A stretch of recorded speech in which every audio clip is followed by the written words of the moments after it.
We are going live. We may be allowed to be live. Graham's shaving his neck bot. I think that might mean beard. I think virtual pinball is implying that I have a neck beard. Either that or virtual pinball is a goatee hater. Hello, everyone. That's where we're going. Right. I wasn't sure where we were going with that. I don't know. I don't know either. No. Good day, everyone. Good day, Chris Kingan. Thank you for the $10 for prosperity. Thank you very much. Audio echo. Oh, hold up. Hold up. Echo. An audio echo? How? Can anyone confirm that? There's a phone ringing now, but yeah. No, I think we're good. I can't hear anything on the YouTube, so I'm not sure. Oh, the bits I missed on my neck. Yeah, that happens. No echo here. Yeah, no, we're fine. Yep, okay. That's what I get. No, we're fine. Hello, everyone. Both Caradog and I are very tired today, so if we seem a little bit subdued today, that's why. So I'll start with my excuse for being tired. I was up until 3:30 a.m. this morning, which for some of you guys is probably like, ha ha ha, them's rookie numbers. However, for me, 3:30 in the morning is very late. And I was up trying to buy graphics cards because I had a tip-off that Currys were going to update their graphics card stock at about 3 a.m. The actual stock drop happened between 3:30 and 4 in the morning, and by that time I'd gone to bed, so I got nothing. I did just get £10 from Spud Nugget, though. Thank you very much. How's it going? So yes, that happened. So that's my excuse for being tired and also having a headache at the moment as well. I've just had a nice cup of tea and I'm probably going to get a coffee halfway through the stream. So Caradog, why are you very tired today? Are you just tired of life in general, or did something happen to you? Yeah, we'll go with that. Just isn't it? Oh, it's terrible. I'll go with one of those things that you just said.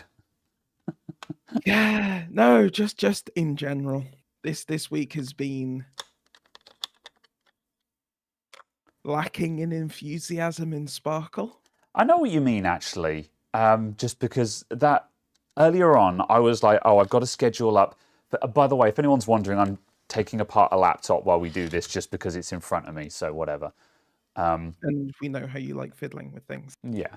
So, I mean, actually, what if I just do this while I'm doing this? You know, this is not a let's fix or anything. I've got to take apart this laptop because I've got to try and flash the BIOS on it and just see if that fixes it. So I'm taking apart this laptop. Where was I? Yeah, socketed CPU. I know, a socketed CPU. It's I don't know what CPU it is actually. It doesn't say on it. Shit, nearly dropped it.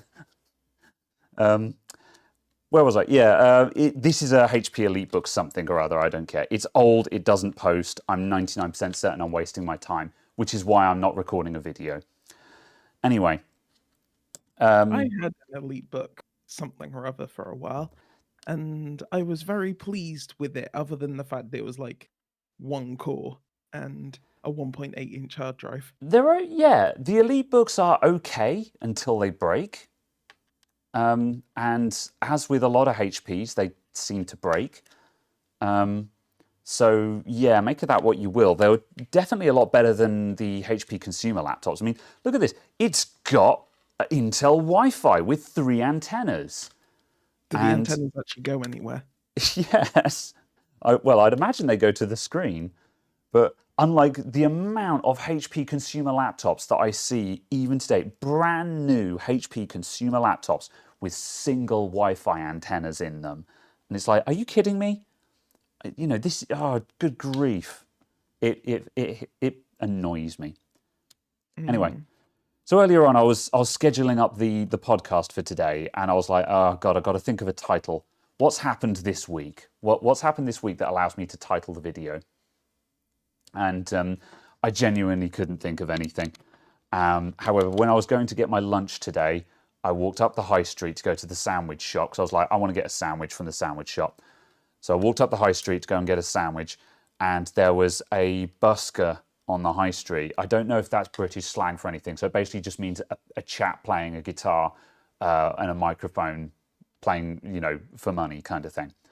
And he was really good, actually. I dropped whatever change I had in my pocket into his guitar case because he had a really nice voice. And as I was walking up the high street, I'm like, that's really nice to hear.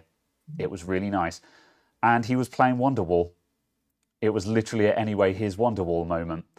But the thing is, it was really nice. And as I walked down the high street, and I just carried on singing it under my breath. And I was like, I haven't heard that song in a long time. I know it's a meme, but just in that moment, I was like, that's nice. That's really nice to hear, See, when I saw the video, the title, I was half expecting you to go, I found my bass and here it is, or something. No, I actually had pure intentions. And you were just going to be that guy. Yeah, nope. And, nope. And we were suddenly going to be a case of, oh, we're now going to get content matched. Yeah. Yep. Nope. Monetized, banned, struck into the third age. Probably. How does this come off? Does it need to come off? I don't think it does, actually. Whatever. So, yes. Oh, you're trying to get to the BIOS chip, right? I was like, what? Why are you removing what looks like a SIM card adapter? Yeah, I've got to take off this bottom case to expose the rest of the motherboard. I got a suspicion that might be the BIOS chip there. There's an MXIC chip there. But it's a big boy. It's like a 16-pin boy. So I don't know if this thing's got a weird BIOS chip in it. But yeah, at any rate, I'm going to get the motherboard. I mean, even if that is the BIOS chip, I can't get a hot air gun in there, so I've got to take this cover off anyway. So, what's that? Oh, that's my battery charger. Yeah. Better disconnect the number of people I have concerned by that alarm randomly suddenly going off, and they're just like, what is? I finally bought a balance charger, and I've just been balancing my lipos, and yeah, my 3-cell lipo was pretty far out of balance. So, and I knew this, but I get hate comments every now and then for people going, you shouldn't charge that from your bench power supply. And I'm like, yeah, I know. It's just balance it now and then. It'll be fine. And so I'm just like, yeah, it was about time that I balanced that battery. And so I did. Did you get like the 150 watt version? No, I got the cheap-ass one that you linked in Discord the other day. Let me just grab it so I can put it on just screen. the super cheap, like... the IMAX B6 version. Yeah, the IMAX B6. Yeah, that comes in you can't 40, see that, but yeah. That comes in 4080 and like 150. Yeah, its charge rate is up to 6 amps apparently. Yes. Yeah, and I don't know why you'd want to charge anything at more than 6 amps. I don't know why you want to charge anything at 6 amps, quite frankly. Because it's a 1000 milliamp. Sorry, it's a 22 amp hour battery. Yeah, that's true. Yeah, if you've got a huge big boy battery, yeah. It's a 22 amp hour 6-cell battery. Yeah. That would take a while. I had a sleepy moment. I stuck an XT60 connector on it so I could plug my lipos in because it came with Dean's connectors. Yeah. And I understand why now that you were all about Dean's connectors for a while now. However, because they're the correct connector. Dean's is crap, man. Dean's is horrid. Hold on, I'll be back in 2 seconds. Are you? What are you? Oh, he's going to go and get his Dean's connectors. But let's get our hang on a sec. Let's get our story straight, people. Hang on a minute. He's going to get stuff, so I'm going to get stuff. Where the hell's the box? So for clarity, these horrible, horrible things here, these are called Dean's connectors. And they're awful and crap in every possible way. They're difficult to plug in and unplug. They're not very well shielded. They're really cheap, and it's just horrid. By comparison, XT60 is the true gentleman's hobby battery connector. XT60, it can handle a feck ton of current. It's shielded on both sides. It's really easy to wire in. Just, man, XT60. So, what you were going to get something completely different, I assume, at this point. Oh, see, what you do is you have something which takes from your your these. Your banana jacks, yeah. Yeah, from your banana jacks. And then you just go like this. Oh, you got an octopus jobby, yeah. So you have your mini Tamiya, your Tamiya, and your Deans, and then you do a Deans to XT60. Yeah, or you could just put XT60 on everything. But that doesn't work very well when you need to charge mini Tamiya and Tamiya. Don't have mini Tamiya or Tamiya, because those are bad as well. But they're what you use for NiCad and Nomos. Yeah, oh, I guess. I don't know. I should probably read the chat at some point because, sorry, I've not been paying attention. So It's all right. It seems like attention is going to be lacking. yeah. So yeah, I'm going to scroll back a little bit and just quickly skim through the chat. So not long until 100k. We're close. We're super close. I'm going to switch back to face cam again now I'm doing this because I'm not really paying much attention to this laptop. So we'll go back to our usual format. That'll do. Swing. Yeah. So yes, we're super close. I need to start doing stuff, but well, things have I've planned a little bit more things. I'm no closer to getting my countertops because the company that I bought the counters from, they were supposed to the email said we'll contact you to arrange delivery. Haven't heard anything from them. So I've sent an email saying, hey, so I've given you guys 600 quid for a load of wood. When do I get the wood? You know, when do you deliver my countertops that I have paid you money for? Can I have your wood? So I'm waiting to hear back from them from that, and I'm a bit like sort of, oh, thanks guys, inspiring confidence here. However, I did speak to one of my friends who's an electrician this week, and we had a conversation about lighting and stuff like that. And he's going to get me a quote on on replacing all the compact fluorescents with LED panels because like another couple of the bulbs have blown and like literally only half the lights in this place work. And like it's not a problem for this bench because studio lights. However, the rest of the shop is just in a weird kind of twilight, and every single bulb is a slightly different color temperature. Yeah. So yeah. So I spoke to my mate, and he said, "Can you show me what's above the drop ceiling?" And I took pictures of that, and he's like, "Yes, this is all really good. That's really easy for me to work with." And so yeah, he's going to sort me out with that. He's going to sort me out with some water heaters as well, so I can actually wash my hands with warm or hot water instead of freezing cold tap water, which is a luxury that I've never had in my shop before. No, we replaced all of the lights in the office with LED panels. Do you know what color? Do you know what color temperature you went for? In the office, no, I don't know what they were. Okay. They look by eye like they're like the 5,000 ones. Yeah. Because I've. Fine. Yeah. Okay. Yeah. Because I was trying to decide. I'm trying to decide what kind of color temperature to aim for because I'm like, I think I'm kind of like. Sometimes daylight white is really nice, but then sometimes it's just too sterile, and you want something that's a little bit warmer. I think 5,000 is daylight, and I think that might be the best way forward. But like, you can buy 6,000K panels. Yeah, that's a 6,500. Yeah, and I'm like, nah, it's too cold for my taste. Although obviously for you, you're trying to offset other colored temperature ones. So I know, you've got a 6,000 for a reason. But yeah, 2,700K is too low, Si. Although I have that on my desk at home. I run really warm lights at home, but yeah. I looked away and then I looked back and you were there like. I bought some of these to play around with. Huh. What is that and what is it for? Is that a photography light or something? Or they're just LED panels. Yeah. So. Yeah. Oh yeah. You just. And then. Oh okay. Yeah. So you. Oh yeah. That's got a good range on it. Change the color temperature on them. Yeah. And then this is exactly the same, but I bought the two different ones because this one you can pop that little bit of plastic off, and it comes with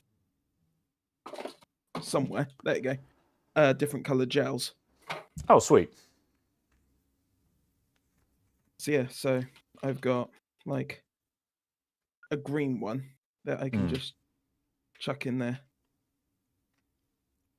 somehow, and then I do kind of like the idea of having some colored lighting, like when when looking at other videos and stuff. I actually really like the kind of lighting that Jay's 2 cents goes for. Aha, the spoopy light. Where he has like some nice sort of blue and purplish wash lights on the back wall behind him. And I think that adds a nice, really a nice bit of color to everything. Obviously, I've got to actually decorate and stuff in here, but I am kind of tempted to get like a wash light, just to throw a splash of color on the wall behind me. I think that'll look really nice. The other thing I like is these are both USB-C. Yeah, USB-C, all the things. Exactly. Yeah, nice. All I need to do is to retrofit my old keyboard, and then I will have no USB. Nothing other than USB-C. Mm-hmm. So yes, eventually I'll do that. But yeah. Good.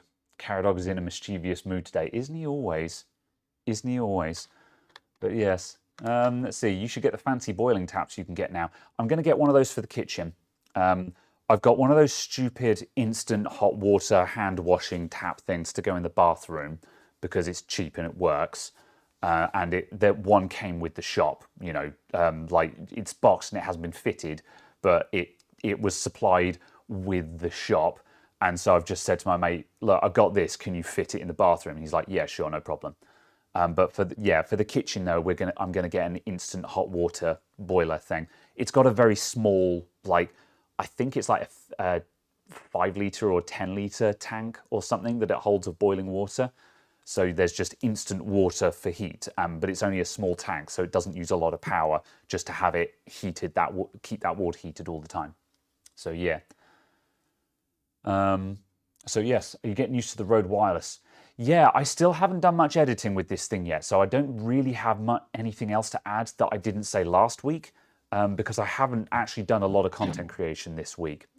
So yeah, and as I say, the video that I edited this week was a monitor repair that I shot before I got this one. So that was shot using the old condenser mic. So again, I still haven't done any editing with this mic.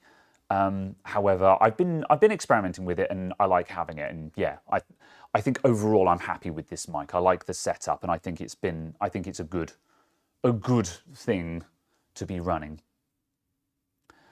5,000 Kelvin is used in graphics departments to deal with outdoor advertising. All right, oh, fair enough. Yeah, I think 5,000 Kelvin is probably the sweet spot between looking, not coloring anything with, or not tinting anything any color because it's literally natural white, but without looking too cold. So yes, that would be potentially nice. And the other thing as well is even if I do end up with colder room lighting, I can always turn up the warmth on the studio lights. The back ones I have a natty little remote for, so I can be like, decrease color temperature. And you guys can't see that because the camera's just adjusting for it. What happens if I go all the way up to super cold? You can kind of see it in the top left of the screen there changing, but it's not making a tremendous difference. But yeah, I run these at 4200 at the moment, but the room lighting is just all over the place. So the room lighting is something. Yeah, I'm surprised at how at the moment the cameras are wanting to auto balance to about 4200K. So yeah, that's kind of just where everything is at the moment. But it seems to look all right. Based off of the YouTube preview, you looked slightly better with cooler color. Possibly. The other thing as well is these monitors are so uncalibrated that I have no idea what white balance is at the moment, which is also annoying me. I need to actually, I need to see if I can, yeah. Do you still have your Spider? Mm. Yeah, I might need to borrow that at some point and actually calibrate these monitors because, you know, like when I look at the OBS preview, No, the OBS preview looks about the same, but I don't know. It feels like when the color temperature looks slightly different wherever I look at it, and I have no idea which one the actual one is at. So it's very difficult for me to figure out what it should be at because I have no idea where the white point actually is right now.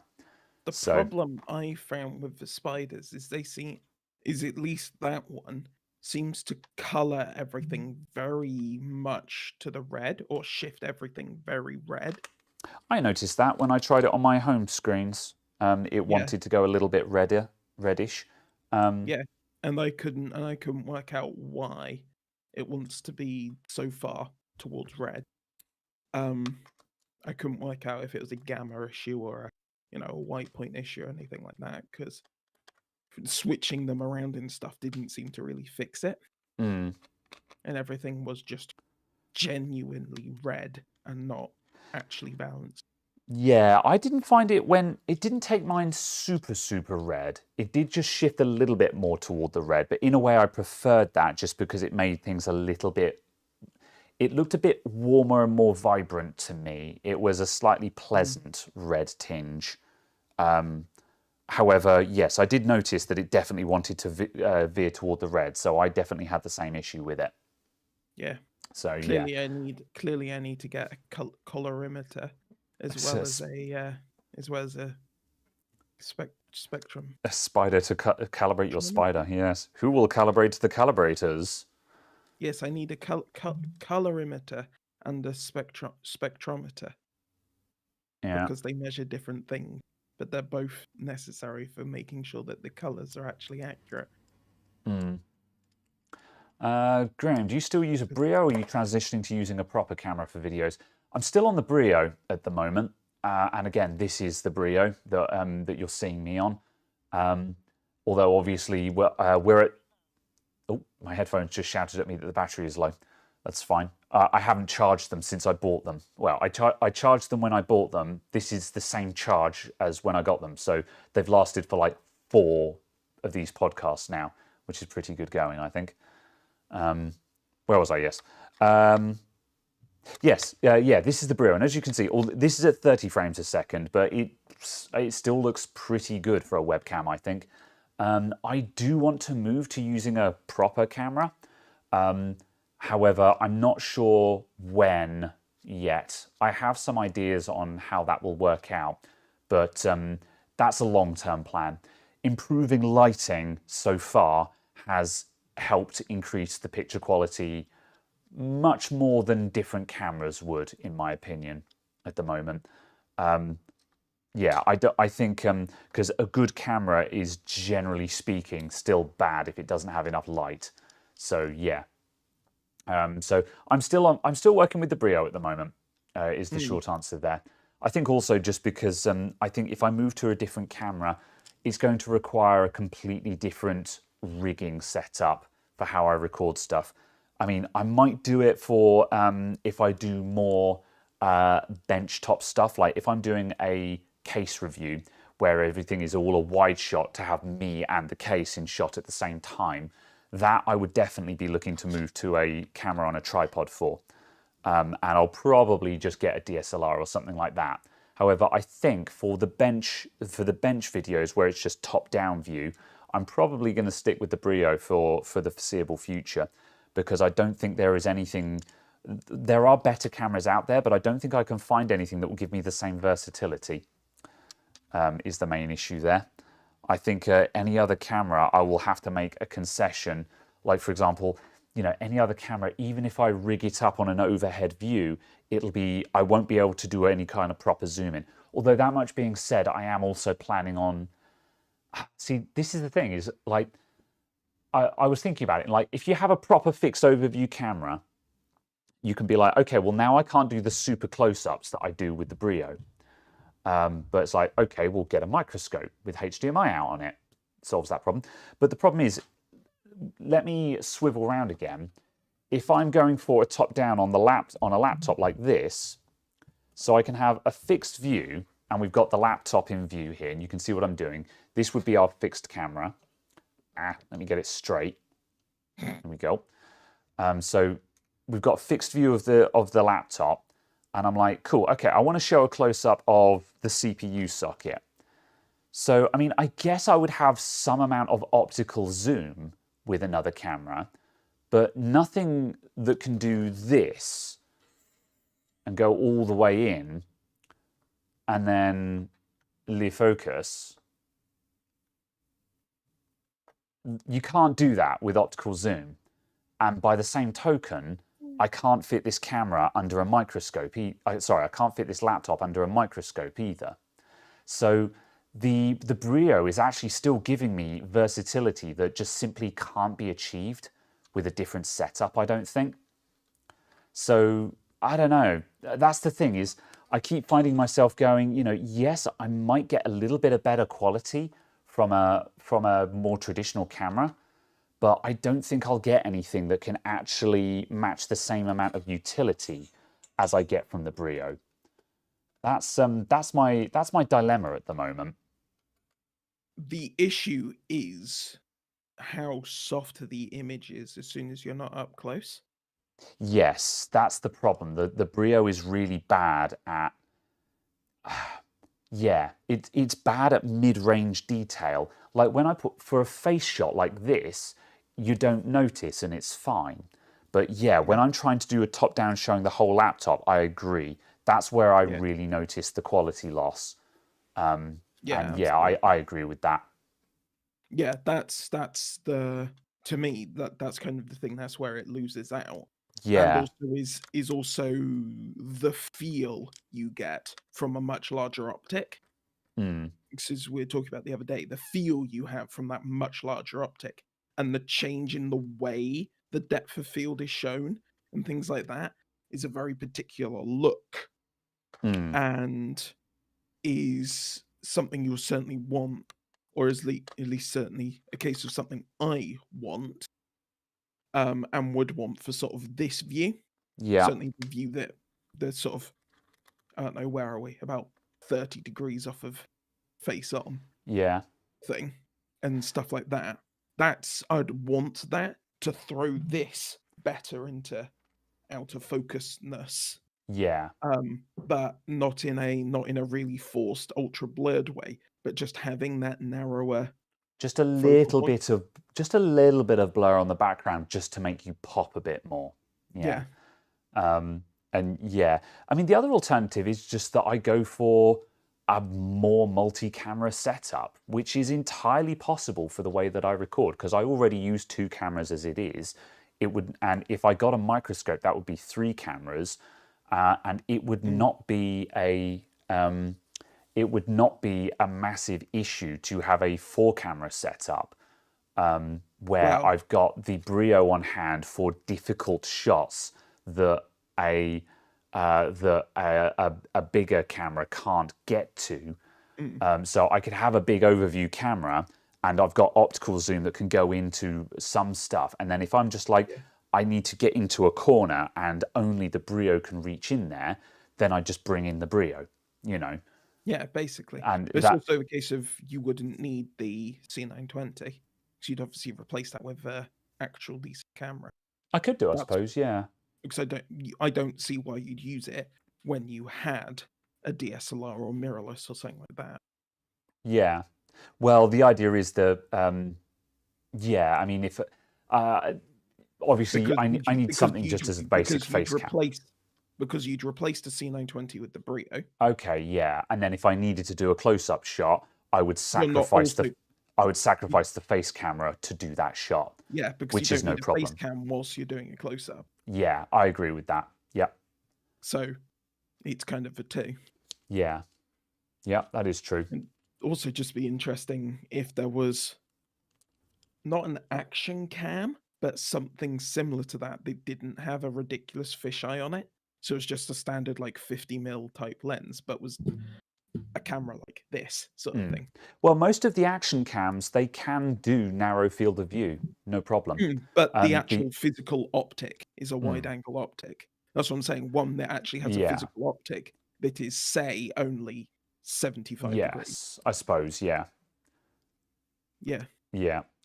Yeah, that much being said, I mean, I have got, I am going to be acquiring soon another action cam to experiment with. Acquiring. Yes, um, because as I said, I have experimented with using a GoPro, but the GoPro did not work for me. And I don't know.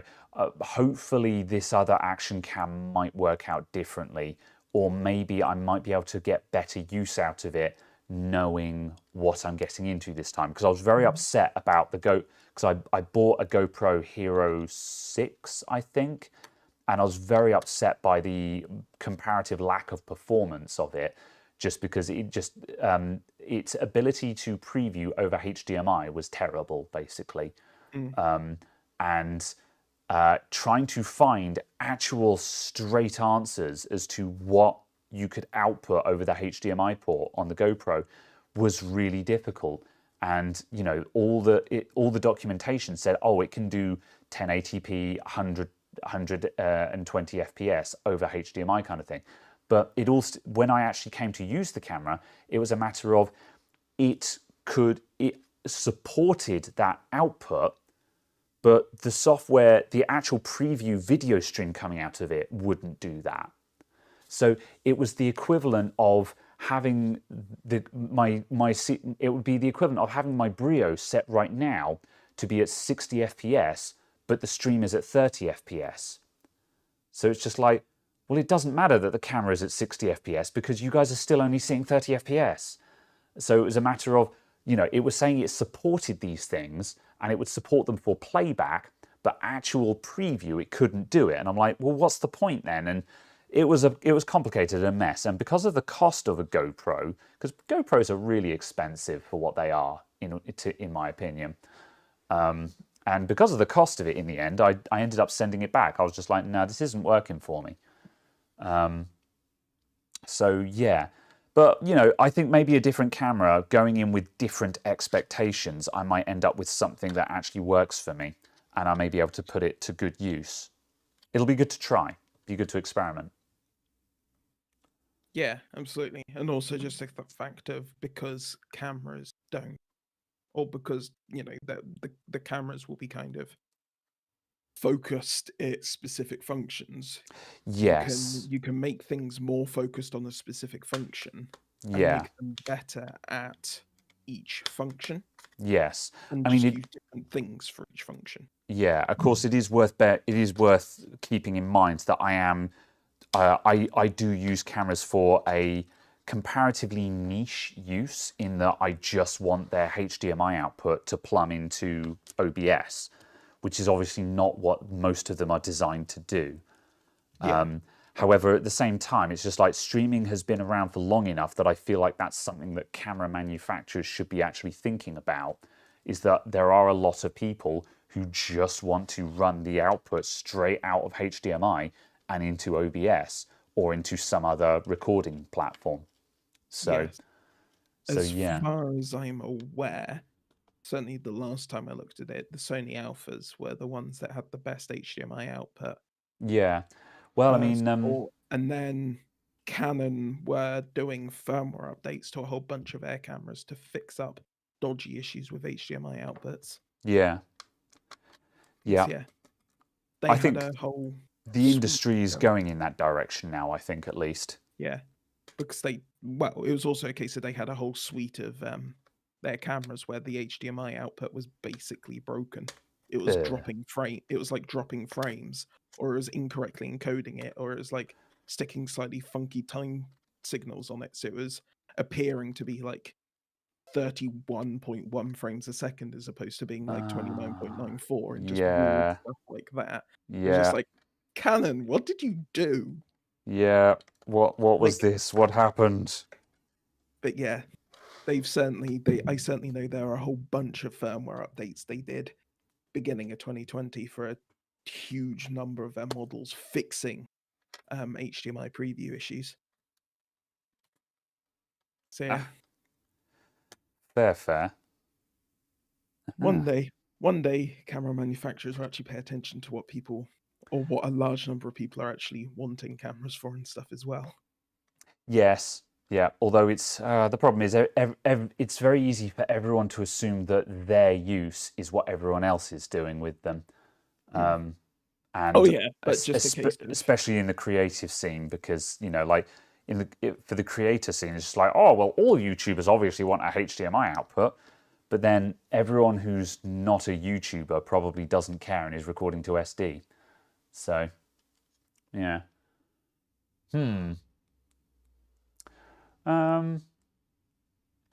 Let's see. They tend to not give clean output over stop using an external recorder to get higher quality files. They want you to buy the Pro lines.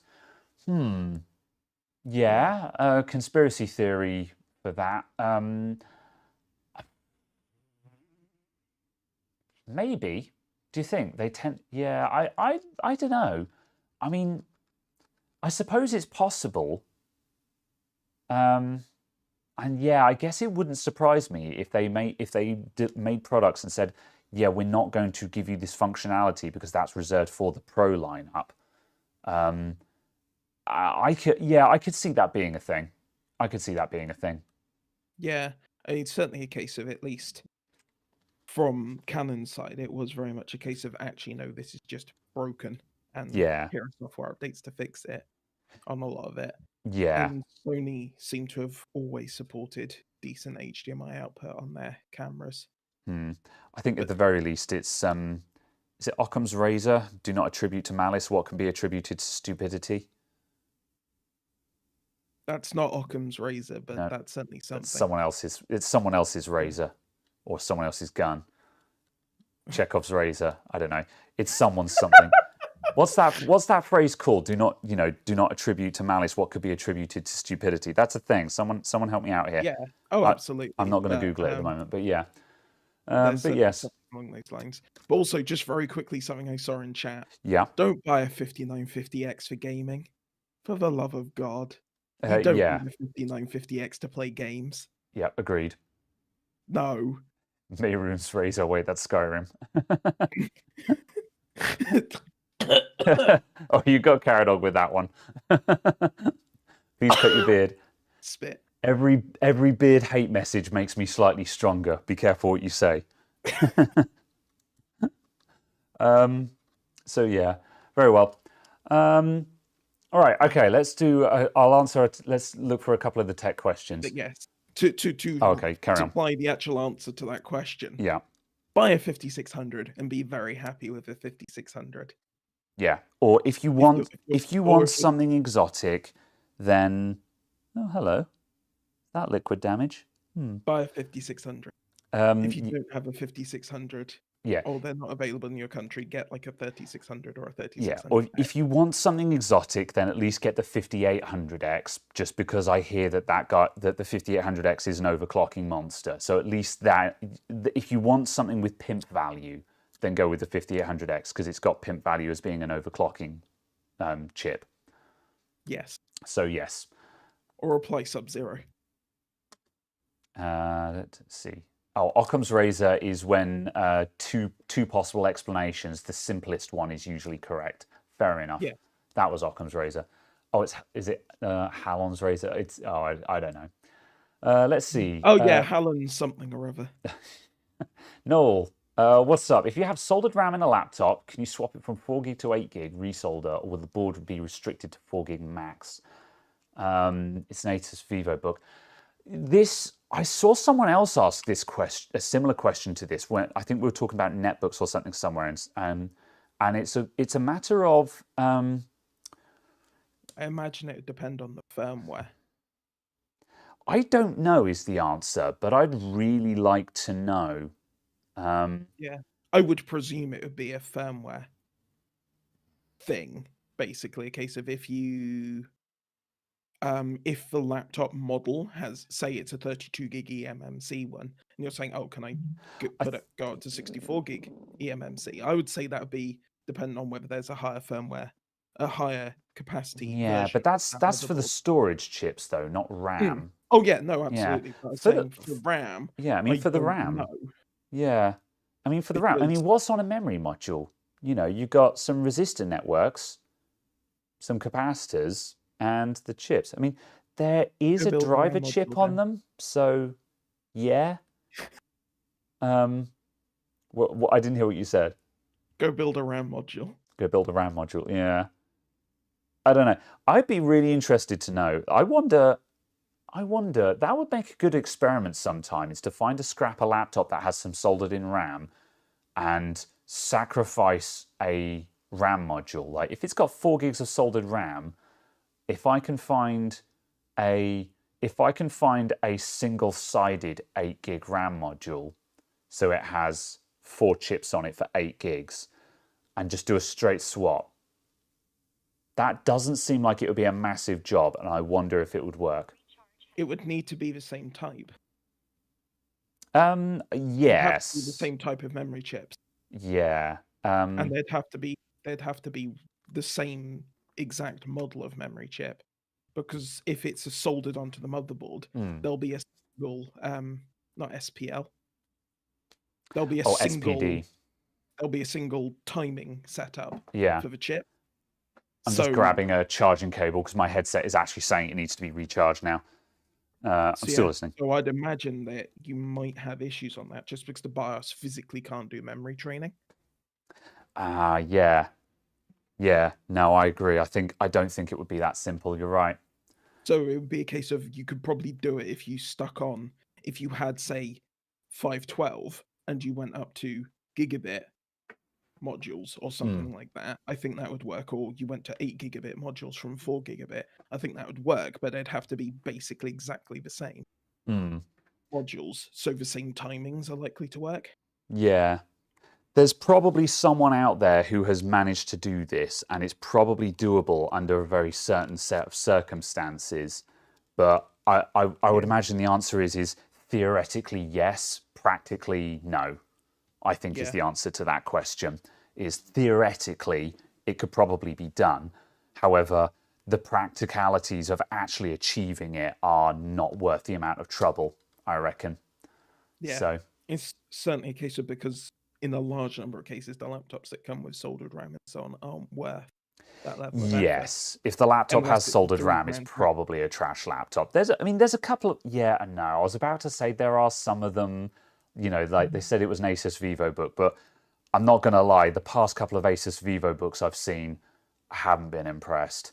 They look like they're nice laptops, but they suffer from what I'll call HP syndrome, where they look like they're nice laptops, but when you actually open them up for repair or something and you actually look at what's inside them, you're just like, what the hell, man?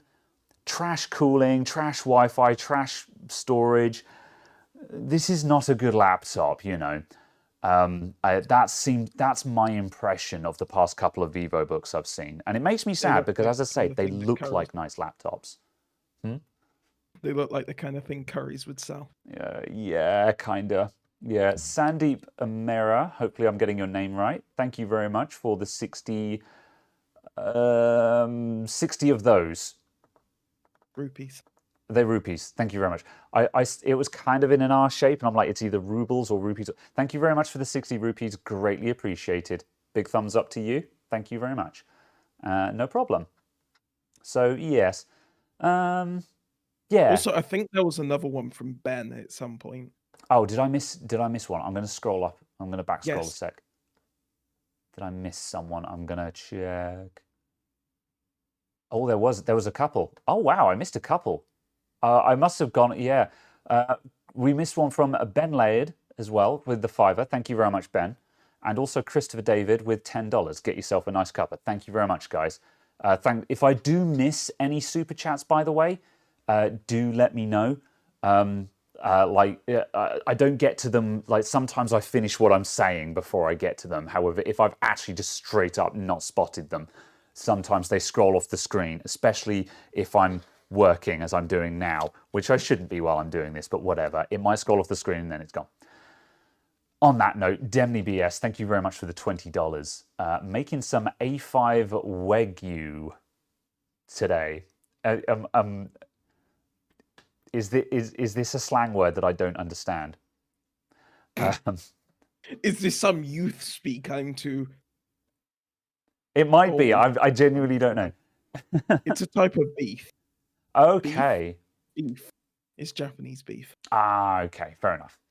5800X seems good for gaming. Yours hits 4850 meg. Really? 4.850? That's not bad.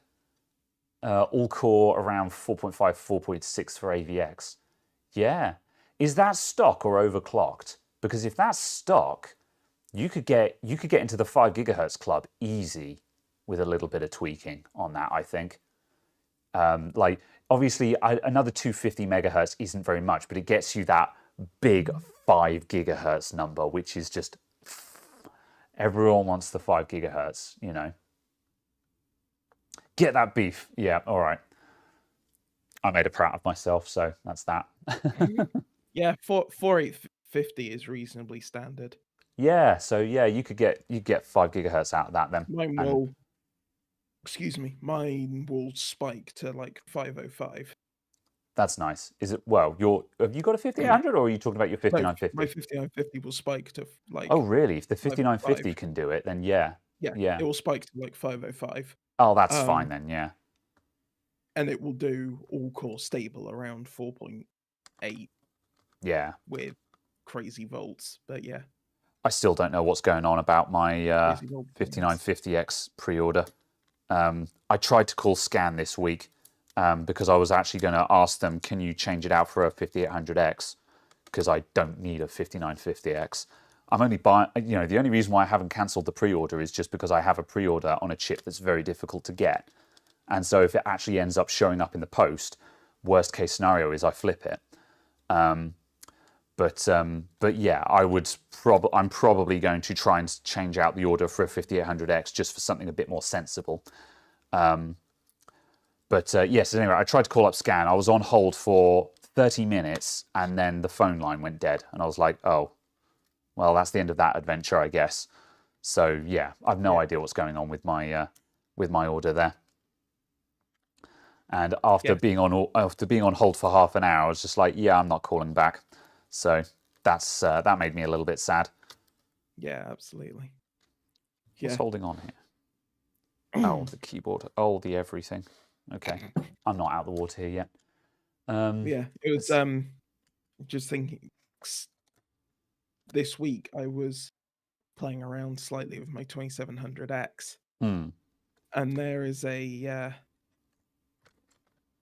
gigabyte boost option thing, like you were saying about in the VRM video. Yeah. And I turn that off, and instantly the highest clocks I now get is like 3.6, 3.7. Yeah. But my voltages have dropped by like half a volt. Like, and I'm just I'm more comfortable with this voltage now. Yeah. I'm not sure what that is actually trying to do because it seems to absolutely massacre your clock. It doesn't just go down to stock clocks. It massacres your clocks. And it's just like, can I not just have a no fiddle option? Like, can you, I want an option, like if I like BIOSes that have the enhancement options where, you know, you make the boost times a little bit longer and things like that. That's a good thing. I like it. But if I switch that off, I just want the chip to be stock.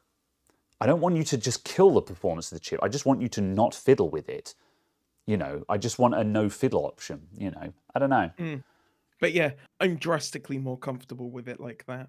I'm just like, it's fine. Yeah, I mean, if it's still giving you the performance you need, because I mean, really that's the problem is like when I was running my my i5 8600K, I kind of wanted to lower my clocks again because I was, you know, I was running it at 1.35 volts, which is realistically the maximum you kind of want on a daily driver. You know, you don't really want to be going up above 1.35 on a daily runner.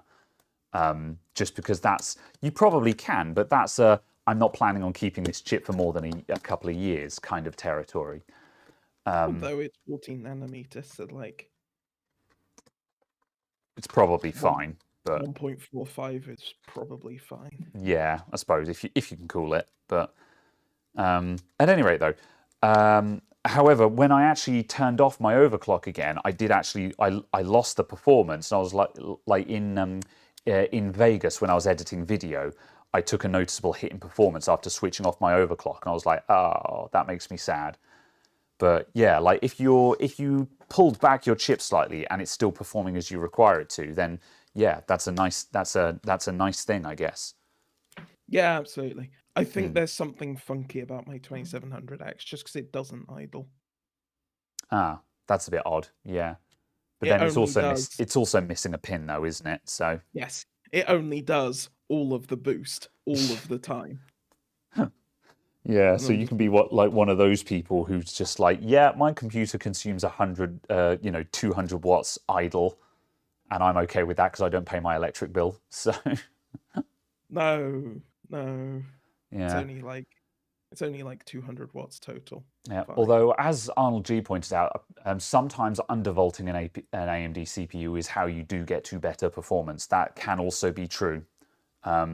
It's very dependent. There's lots of theories with Ryzen. However, certainly there are times where sometimes less is more. That is absolutely a fact.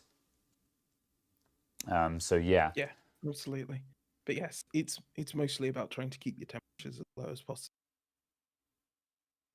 Yeah. Because exactly the same processor temperature scaling for my 5950X, at minus 20, it would do 5.25 stock.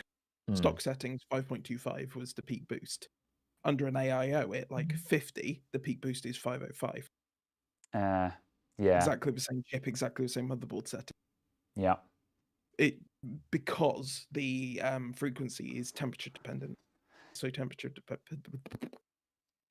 Yeah. Because the frequency is so temperature dependent. There we go. Words. Yeah, that's a little bit annoying because like 50 degrees, that's fine, man.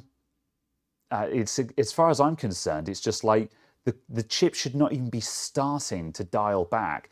Although that much being said, of course, most of the time when you're measuring temperature, you're probably seeing edge temps, not junction temps and stuff like that.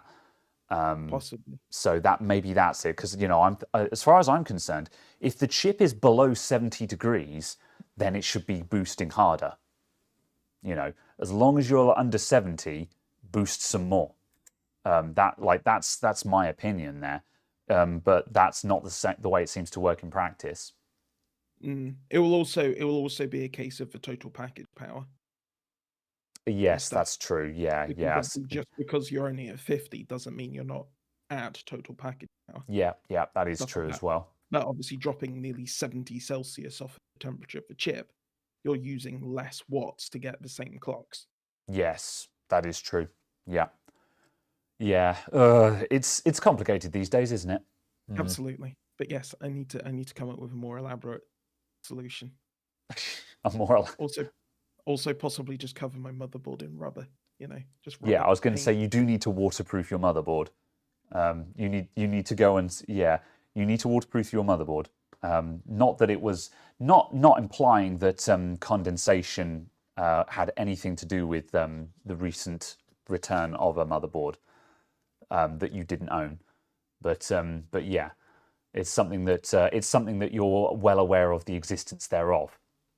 Moving swiftly on, Night Fusion with the Fiverr, thank you very much. 5800X AMD Curve Optimizer, 5.3 gigahertz at 1.36 volts.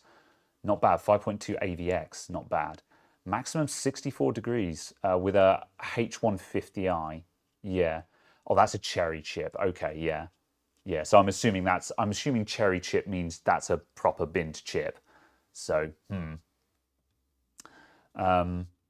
let's see. Peter Johnson with the £10 super chat. Thank you very much. Hi guys, when do you think Intel will be competitive again on mid or high-end desktops? I don't know, man. Word on the wire is the new 11th gen CPUs are disappointing. Apparently, because the 10th gen was not mind-blowing, but they had actually had a notable improvement on temperatures and stuff like that. And it was just like, aha, Intel are waking up. The sleeping giant has awoken and is going to start breathing fire again. And it sounds like they hit 11th gen and then coughed. But I haven't watched any reviews. This is just headlines I've heard. So I don't know. 11th gen seems to be a good first iteration of a new core because it's a brand new core design. Oh, is it? Yeah, it's a full new microarchitecture. I didn't know that. Yeah. And it's still faster and stuff like that. So it's still a case of it's a very good first implementation. Okay, fair enough. So it's not a great step up if from 10th gen. However, the fact that they have got a brand new core microarchitecture that is better in first gen is a good start, and it probably implies that the 12th gen is actually going to be very good potentially as they start refining it. So certainly is a case of it will be basically the same microarch, I'd assume, but actually running on 10 nanometer. That's the plan. Certainly a case. Fair enough. Yeah. So yeah, someone else apparently coming at the end of the year. Apparently, so 11th gen is going to last less than 7 months. Oh, well, rip anyone who buys 11th gen then. Yeah. That's definitely going to be leave that one to the OEMs, chaps. By the sounds of things, because it's kind of going to be like the first gen core CPUs that were only around for a very short amount of time, weren't they? I seem to remember the first core chips had a really short lifespan, or maybe I was or failing that, like I think they had a really short lifespan on actual consumer desktop. But they existed for quite a long time. Yeah. From memory, it was purely a case of they kind of appeared as workstation processors for like 4 or 5 months before they became standard consumer desktop processors. So it was a case of it then made made the product cycle seem much faster. Yeah. Just because they were kind of delayed to consumer desktops effectively. Yeah. By the looks of the things, they've got too many damn SKUs on them as well. I think there's like 30 SKUs. 36, yeah, and it's just like, 36. Why do you have that many, guys? That's too damn many. So because unlike AMD, where AMD says here is a 5950X, and it has built into it support for a 60 watt, 80 watt, and 144 watt TDP. They go, here is the processor with a 60 watt TDP. Here is a separate SKU with an 80 watt TDP. Here is a separate SKU with 144 watt TDP. So it can sell the same processor 3 times effectively, but also at the same time not. Yeah, I suppose there's pros and cons to that, because to an extent, the other possibility as well is it does avoid the trap of selling of the GPU issue, where you can have 2 GPUs that are the same model number but different performances because they have been configured to run at different TDPs. So a mobile 3080 can be completely different performance to another mobile 3080. So and the problem is they're both called 3080s kind of thing. Whereas if you have a completely different SKU for it, you do avoid that, because the lower TDP CPU has a different model number. So I suppose there's pros and cons to this, and I suppose it makes more sense in the OEM space. It's just on the desktop space where we're looking to just build computers, having that many SKUs is a confusing mess. So, yeah. On a similar note, Noel also said, don't know if you guys watch Windows Weekly, but all this week, Ryan Strout from Intel was very damning about Apple M1 compared to Intel chips. I would take that with a pinch of salt. I was going to say, that sounds like propaganda to me, because Intel are on a massive anti-Apple silicon binge right now. And yeah, there are pros and cons to that. I mean, it's obvious that Intel are trying to be anti-Apple silicon because Apple silicon poses a big threat to the Intel space at the moment.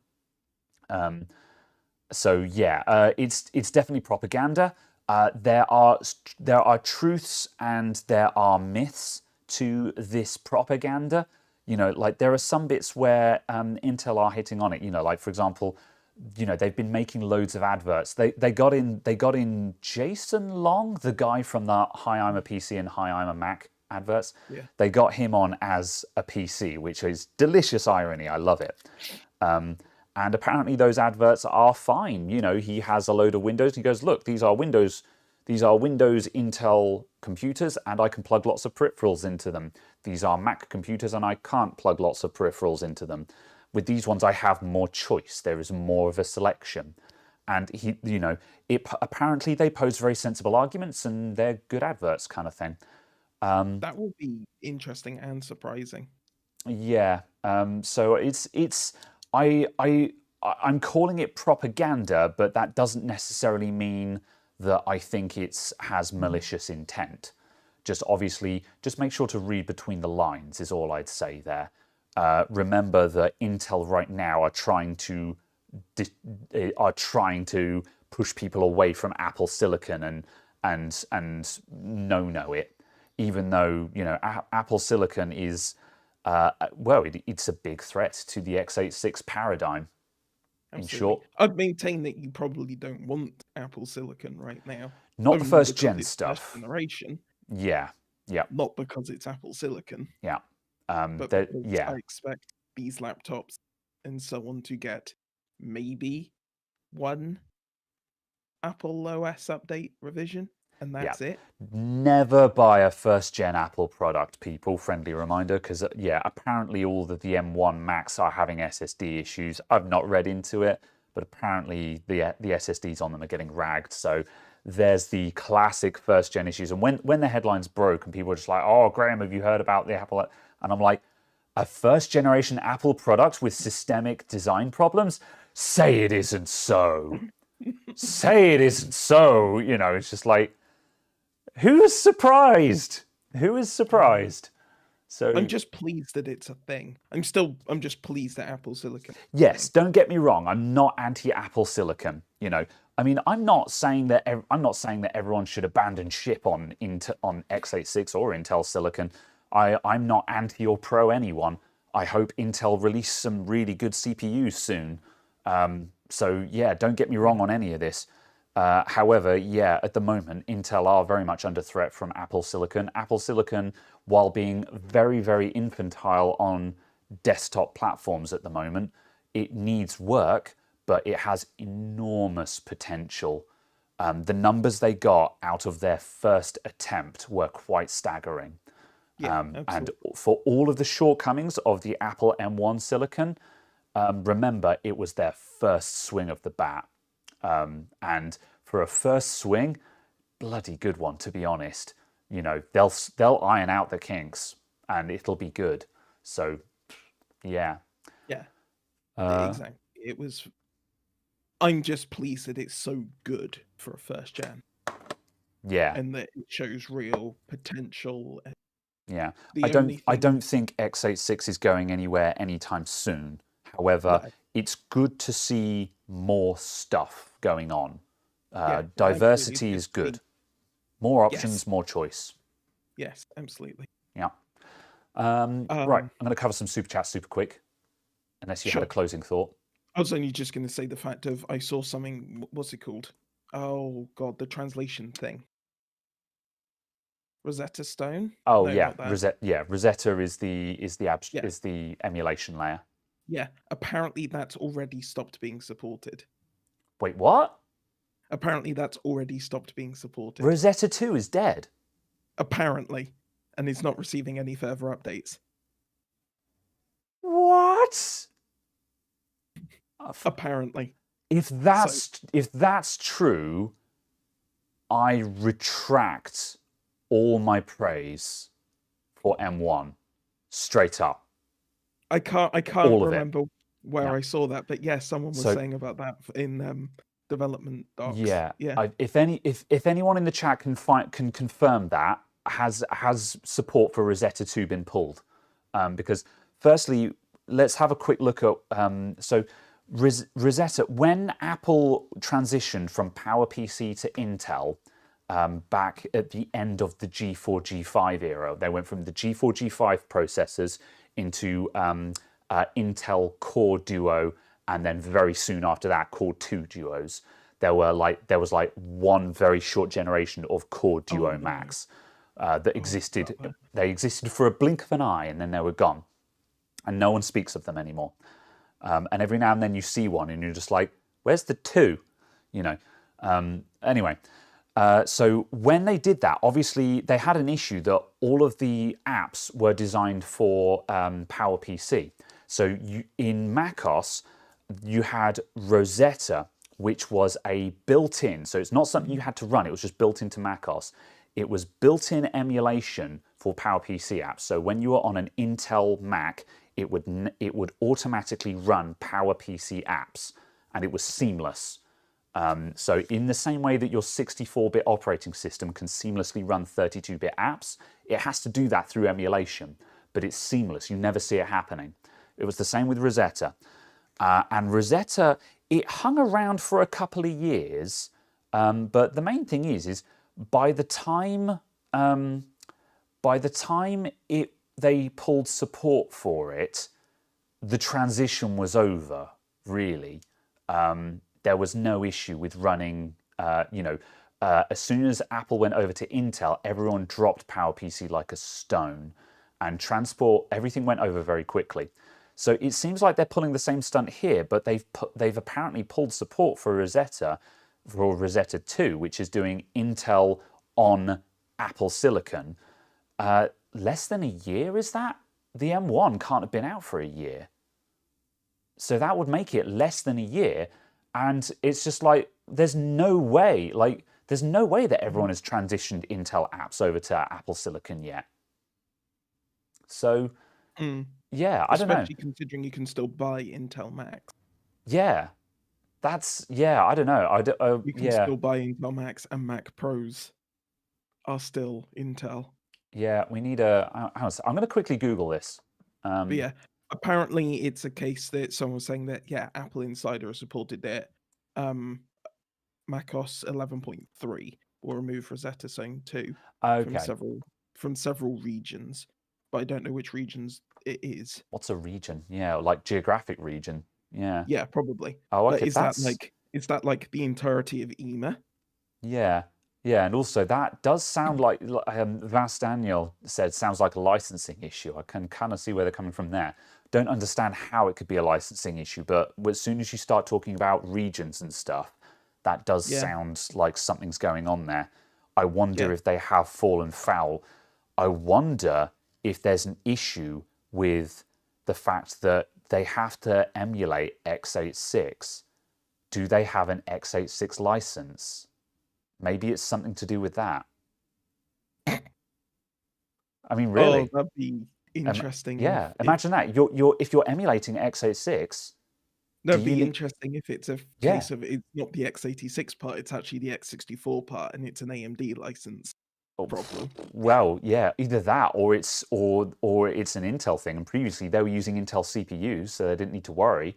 And now Intel has been like, why are we licensing our technology to the people who are currently undermining our business model? Yeah, maybe. This is tinfoil hat theory zone right now. I have no evidence to support this. This is total conspiracy theory zone. However, imagine that. Imagine that. Someone's just posted the article, and I'm just going to quickly speak. Okay, while you do that, I'm just going to quickly roll back to some super chats that I missed. Dana Repoulet, I probably butchered your name, I'm very sorry, but thank you very much for the $14.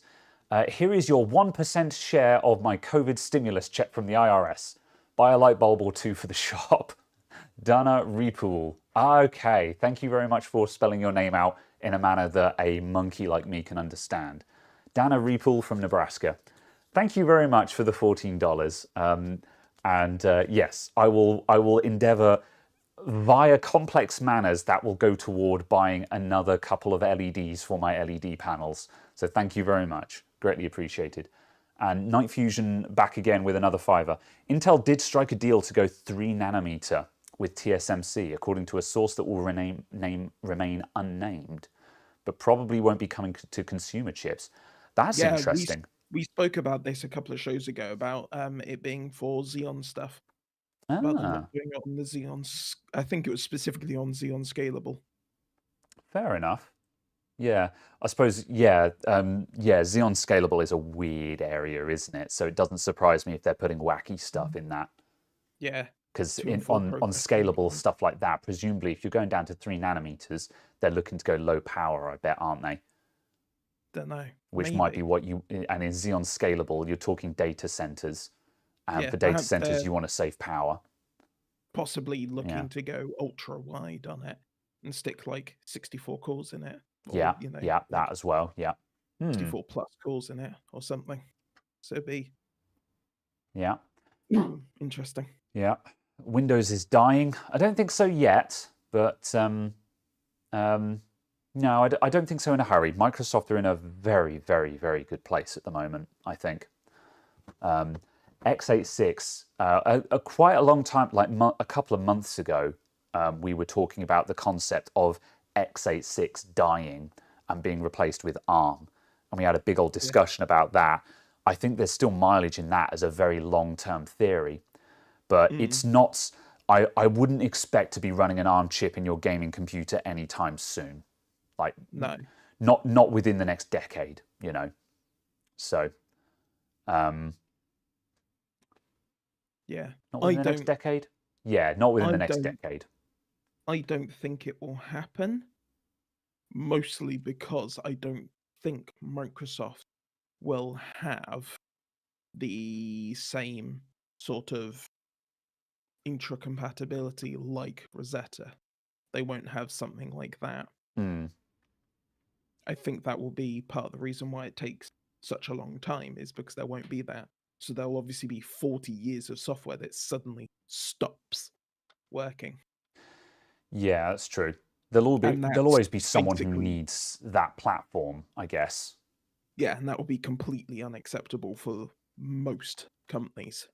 Yeah, that's true. I mean, bearing in mind, there's lots of companies where their upgrade cycle is a decade or more. So, you know, even if I, you know, I'm saying that that consumers won't be running, what the x86 won't die in the consumer space within the next decade.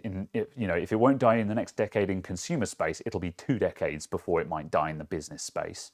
So, nothing that we need to be concerned about today, basically. I'm going to be noisy for a sec with my hot air. How noisy is this? Yeah, basically. Is that turbo noisy? No, I think it's okay. Good. It's okay.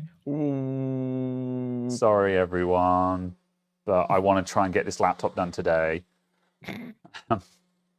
So, I don't even think is worth working on. No, I'll give you guys the laptop. Hang on a sec. I'll give you guys the laptop cam again, so you can see me trying to flash the BIOS on this stupid laptop that's probably dead.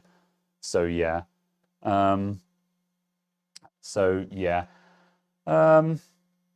yeah, just like when PowerPC was outgunned by Intel, PPL was still buying Apple. Yeah, well, it'll take a while, but yeah, I don't know.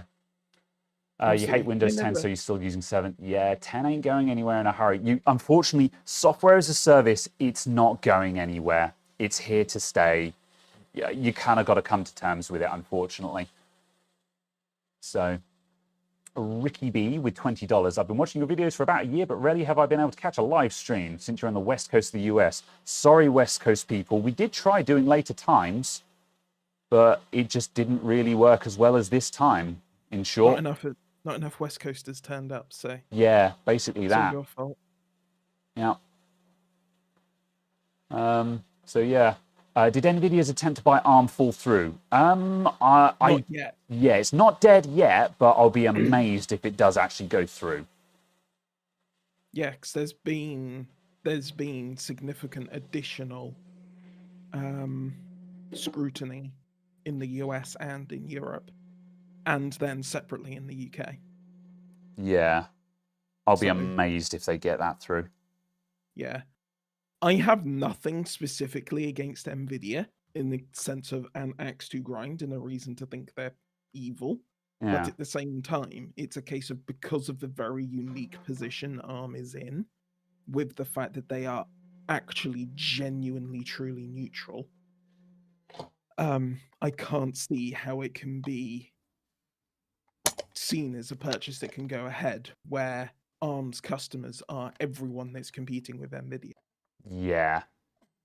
It would be incredibly disruptive to a neutral. I think, yeah, the fact ARM being neutral, I think that really is the point here, isn't it? Is that it would disrupt that neutrality, and it's a case of that doesn't seem to benefit anyone other than NVIDIA. Yeah, because we know what will happen is suddenly ARM stops releasing new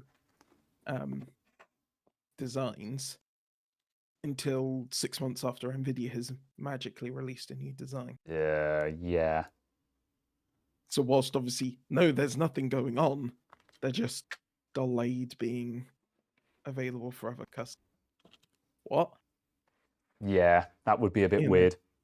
that's what I'm expecting would happen, and just weird stuff like that. Yeah. Yeah, let's see what else is going on. Like your times, they're perfect for me. Good. What are your thoughts on gold and silver now? What, in terms of like trading gold and silver? No idea. Talking to the wrong person there. They seem to be very high. That's all I know. And it's a case of if you bought gold and silver a year ago, you're laughing. That's my understanding of the situation. About whether to invest in it now, no idea at all. No You're idea. probably already too late. Yeah, it's one of those bandwagons where you needed to be on it a while back. Ironically, I feel like I should credit where it's due. Dave Jones from EEV blog, he was telling people to buy gold a year ago, and dude was bang on the money. He was absolutely bang on the money. So yeah, that was kind of interesting, I thought. I'll be interested to see what his reasoning for that was. Yeah. Why he thought it was going to go up. What was the reason for that? Because obviously it's a case of, I could say you should go out tomorrow and buy emeralds. Yeah. I think it's because I said it when it goes wrong, gold they still look omnipresent. Yeah, I think it's because gold is ultra stable, and it was obvious that the world was about to plunge into a very unstable period. And so I think his theory was that all the investors were going to go into gold because it was stable. So they were just like, well, if in doubt, go for gold because, yeah, that's that gold is a very finite fungible item. It's ultra stable. Yeah, basically. I think that was his theory, and that seems to have been the case. Is that people are like, well, we don't know what currencies are going to do, so go for gold because you can buy any currency with gold. Because you're gold. Always believe in your soul. I want to read chat, but I'm just quickly soldering this heckin' BIOS chip. And also, people who are saying that's a really weird-looking BIOS chip, I know. I've never seen one of these before either. It's a HP Elite book, for those of you who don't know. Okay, that'll do. I'm not in focus or anything. I'm just doing this while we're chatting. He says with it on the squint. Oh, all the pins line up. I'm not exactly putting this into the customer's laptop. This is just going in the programmer, so... you'd hand solder that? I should have, you're right. In retrospect, I wish I had. I'm going to touch it up with the soldering iron now. But yes, because it was just a multi-pin device, I was just like, whatever, I'll just hot air that. But yes, right. What else? More money in printer ink than gold and silver. Oh no. Well, yeah. Did you not? There was legitimately I can't remember what it was. There was like a court case or something about taking several printer manufacturers to task because of about their practices of locking out printers if you use the wrong cartridges, or like you not being able to print in a specific color if you don't have a different color and stuff like that. About bloody time. I straight up tell my customers printers are a scam. Now, I literally don't sell printers. I don't recommend printers. When people ask me, when people say, "Oh, do you sell printers?" I'm like, "Nope." "Do you sell cartridges?" "Nope." They're like, "Do you recommend any?" "Nope." They're like, oh, come on, help me out here. What would you, if you needed a printer, what would you buy? And I say, I wouldn't. You know, Yeah. The only printers I do go in for are, I do like laser printers, because laser printers for the most part don't seem to have the same bovine excrement surrounding them that inkjets do. Yeah. So yeah, touch wood, they seem to be okay. Yeah, absolutely. So that's a thing. Yeah, it's like the I say recently, end of last year, I got new Xerox phaser, I don't know, something like 3250s. They're all in one multifunction devices for like 150 quid each. I'm like, it's not terrible. 150 quid, that's not bad considering current, for current prices. Yeah, black and white only. But yeah, it will do. It'll do like 30 odd sheets a minute, and it will do like 5,000 sheets of cartridge. And yeah, and it's got a built-in scanner and fax, because everyone needs fax machines. Yeah. And yeah, I mean, I think they put in fax just because it's so easy. I mean, I know this is a really old board, so it's not a great example. But where's the chassis? But for everyone who's asking, and also because I see Arnold G is offering me a BIOS for this, and I would actually very much like to take him up on his offer. It's an EliteBook 8470p. EliteBook 8470p is what I'm working on, and the board number. We've got a board number. Board number.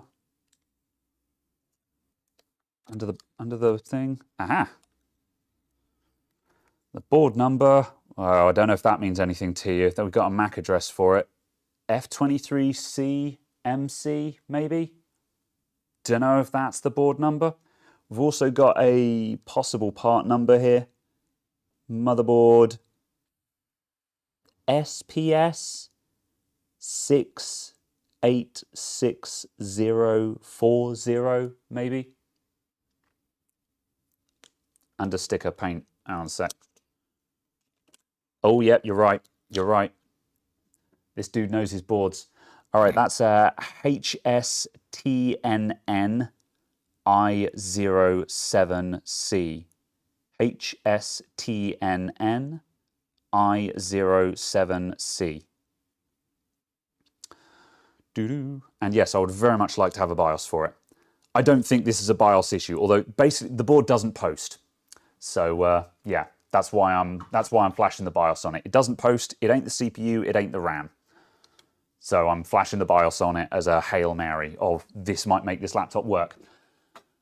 However, I don't think it's going to work, which is why this isn't Let's Fix Computers. Although if this actually works, I should try and edit the VOD of this podcast into a Let's Fix Computers and just have Caradog is just there. He's just like, I exist here. So yeah, I'm going to go back up to here while I dick around with this. You'll have to make sure that the right-hand side of the screen is just... Yeah. Right, let's dump that ROM. Save. There we go. I have dumped the ROM. However, there was something... What's the buffer look like for that? There's some data there. I don't know. I'm still a noob with BIOS flashing. I've got a video in the works about it, but yeah. Let's see. Right. Catching up on chat. The gold standard economy came from the UK. Ooh, that's just scrolled off. Gold standard economy came from the UK, and indeed people are going for gold, and some countries are looking for banning cryptocurrency because cryptos are indirectly danger for any government. Yeah, possibly. Crypto's also horrifically bad for the environment in general. Mate, yes. At present, yes. Given that are we going to talk about NFTs? NFTs? Are we talking about NFTs and crypto? Is that what we're doing now? No, we're complaining about Bitcoin. Okay. That's what I'm doing. The fact that Bitcoin uses more power than an entire country. Okay, yeah. And the majority of our power is generated by coal-fired power stations. Word order is hard. Yeah. I saw a person on Twitter said otherwise, but who knows? Just like, But yeah, I don't know. Although word on the wire is that like Ethereum and stuff like that, they're trying to move over to proof of stake and stuff like that. I'll which believe is it when I coming see it. next year. Yeah, Yeah. they're actually doing it. Oh, they are actually doing it. They Okay. are doing it, and it's ready to go next year. Okay, fair enough. Yeah, that'll be good. Switching over to proof of stake will fix a lot of the problems with crypto right now, specifically the environmental issues of it. So that will be good. Yeah, it will also mean that GPUs are no longer useful for mining it. Yeah, because that's the problem at the moment. Is I don't have an issue with crypto as a concept. I have an issue with the fact of the way it is mined, and like I hate to just simply talk about what I saw on Wan Show. However, I was listening to Wan Show earlier on today, and Linus was talking about crypto and stuff. And again, I kind of agree with him. He was like, I don't have a problem with crypto or anything like that. I just really dislike large-scale mining, and I don't think that's what the original creators of Bitcoin and cryptocurrencies envisioned when they created their cryptocurrencies. I don't think that's not what they intended to happen. And I agree with that statement. I think crypto at face value, I'm not into it. I don't have any crypto. At some point, I should probably get some wallets and stuff, but when I feel like it, I don't have an issue with it. But the large-scale mining is the problem, and any updates that transition it to proof of stake rather than proof of work will greatly diminish the issues of large-scale mining. So yeah. Let's see. Really think that capitalism cares about ecology? Yeah, absolutely.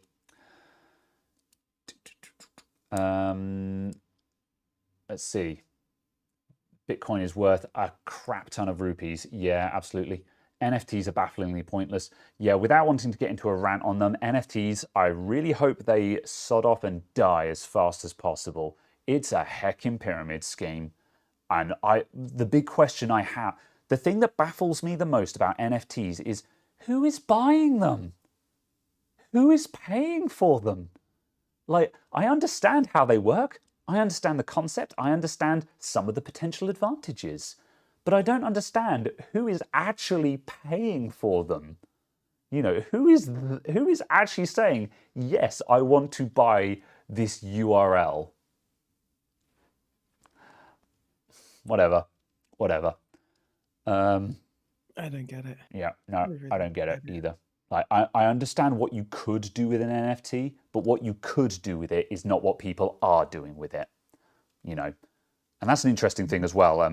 Philip DeFranco has been under fire recently for not condemning NFTs per se. But the thing is, he also said that he sees. Horrifying. Yeah.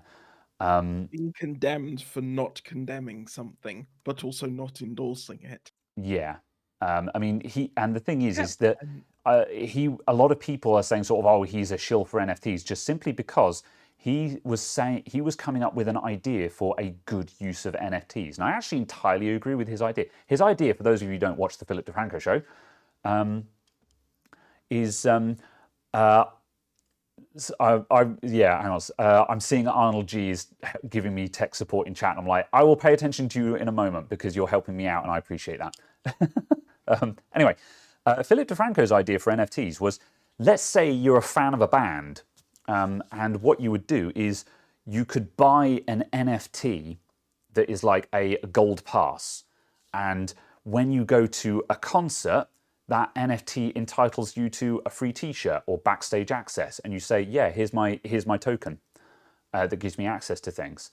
And the way that differs from anything else is that at any given time, you could sell your NFT to someone else, and you sell those perks that are attached to it to someone else, and then that person has it instead. So it's essentially a transferable ticket or a transferable membership card, so to speak. But why would any company want that? Well, that's the thing is, because most of the time companies don't do that because they don't want things to be transferable, because then it requires someone to buy it again. So that's kind of where the idea fails. But it sounded interesting as a digital proof of membership. And as I say, I don't know. See what problem it solves that a piece of paper hasn't solved 1,000 years ago. Harder to counterfeit, basically, I think is the theory. Although I don't know if counterfeiting is actually an issue with premium memberships per se. I doubt it is much of an issue, but it's an interesting concept, you know. Yeah. So yeah. And yeah, Defranco's still going strong. I watch Philip Defranco. I quite like his show, to be honest. As with everyone, I take him with a pinch of salt. You know, never believe everything that everyone says. Everyone's got a motive, and Philip Defranco is no different. However, he's very good at summarizing. He's very good at summarizing the news. So yeah. Genuinely never watched any content. Yeah, yeah. Everyone watches a couple of YouTubers that no one else watches stuff. Yeah, genuinely, just never even. I don't know. I find my YouTube very bizarre. There's like vast quantities of content. It's all about, you know. Oh yes, what was the? Suddenly, a mouse pointer appeared on my face. Oh yes, sorry. I was distracted by the fact that there was a mouse pointer over my face. Yes, I'm checking Discord at the moment. So. Also, just the fact that the hand was mirrored. Yes, you are mirrored at the moment, which is fine. Don't you? I knew that was coming. Don't you start playing those games. So yeah. Let me see. Need an adapter. I've already got an adapter. Wait. Oh no. Am I the wrong way around anyway on the stream? You are currently mirrored, so if you hold up text, it will be backwards. What is your native facing direction? Is the camera on your left or your right? On my right. It's on your right. Okay, in that case, you need to be mirrored on my screen so you're facing toward the center of the stream. And I have mirrored you to make sure that you are facing toward the center of the stream. However, you do not need to be mirrored in any other sense. This is not a problem that needs to be fixed.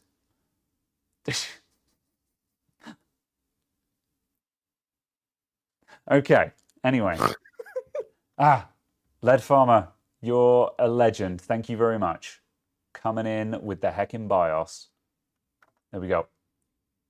I am downloading that. Thank you very much. Right, I will quickly open this and then I'll get back to reading the chat. This was a bit of an experiment. I will download this file. I've randomly been linked by a stranger on the internet. Of course. The thing I was told not to do by my parents. Yeah, this is the point where Lead Farmer has secretly rigged this BIOS and he's going to brick a customer laptop. But that's why you dump the BIOS first. You always dump the chip before you reprogram it. Anyway. Absolutely. Right, let's catch up in chat for a bit again. Let's see. Like baseball cards, NFT with a card. Yeah, NFTs are a lot like baseball cards, essentially. So they have as much, their value is what you place on them. However, the difficulty is a lot of people seem to be buying cards that will not appreciate in value at all. I don't know. They're dumb. They're dumb. They're dumb. Ransomware.bios.exe. Yeah. Oh no. It's got Raid Shadow Legends on it.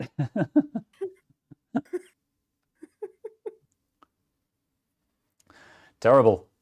Oh, damn it. Actually, it's a PIA advert. Yeah, maybe. I don't know. I was thinking the other day, where were we chat? Oh yeah, it was in the exclusive chat where I was once again I was contemplating that people were talking about sponsorships and stuff like that, and I was contemplating what sponsorships would I actually do? What ones would I actually want to receive where I'd actually be like, yes, that's a sponsorship that I'm willing to do. And I'm not sure. But yeah, and I think I said I like how your original comment was a case of you'd absolutely love for a sponsorship from something like Squarespace, and you'd say, no, don't pay me, just rebuild my website. Oh yeah, that was a funny one actually. That was from a different. That was a previous conversation where I said, yeah, I do a sponsorship with somewhere like Squarespace, because the context behind that is that whenever you get a website that says our sponsor is Squarespace, we build our website in Squarespace. No, really, we do. And I'm just like, no, what happened is Squarespace came up to you guys and said, we'll remake your website in Squarespace so you can say you use Squarespace. That's what really happened. Let's be honest here. Let's be real. That's what actually happened. And I fix it sponsorship. I fix it sponsorship. That'd be rad. I'd forgotten about them actually. Yeah, I fix it would be a perfect sponsor for me. I'd absolutely do that. Just all of the wearer tools. Yeah. Snap on. Do you need a 10mm socket wrench to fix your computer? Everyone has lost their 10mm wrench. Everyone has lost it. No one knows where their 10mm is. Do you need a torque wrench for fixing your computer? No, you don't. But still, snap on. Or the 80s version, snap on, snap off.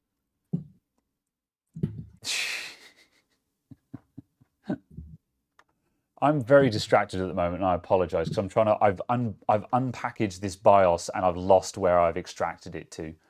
Maybe if you tidied up your downloads folder. I'm gonna dump it on the desktop because that's a little bit more tidy. There we go. Not OneDrive. I don't want to put it on OneDrive. No one wants to put it on OneDrive except Caradog, because Caradog likes OneDrive.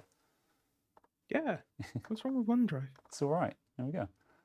There we go. BIOS has been loaded. Okay, right. Right. We would never accept sponsors from a soft drinks manufacturer. Okay, right. There it is. Right. My BIOS is programming now. There we go. Don't get infected by the Nordvpn virus.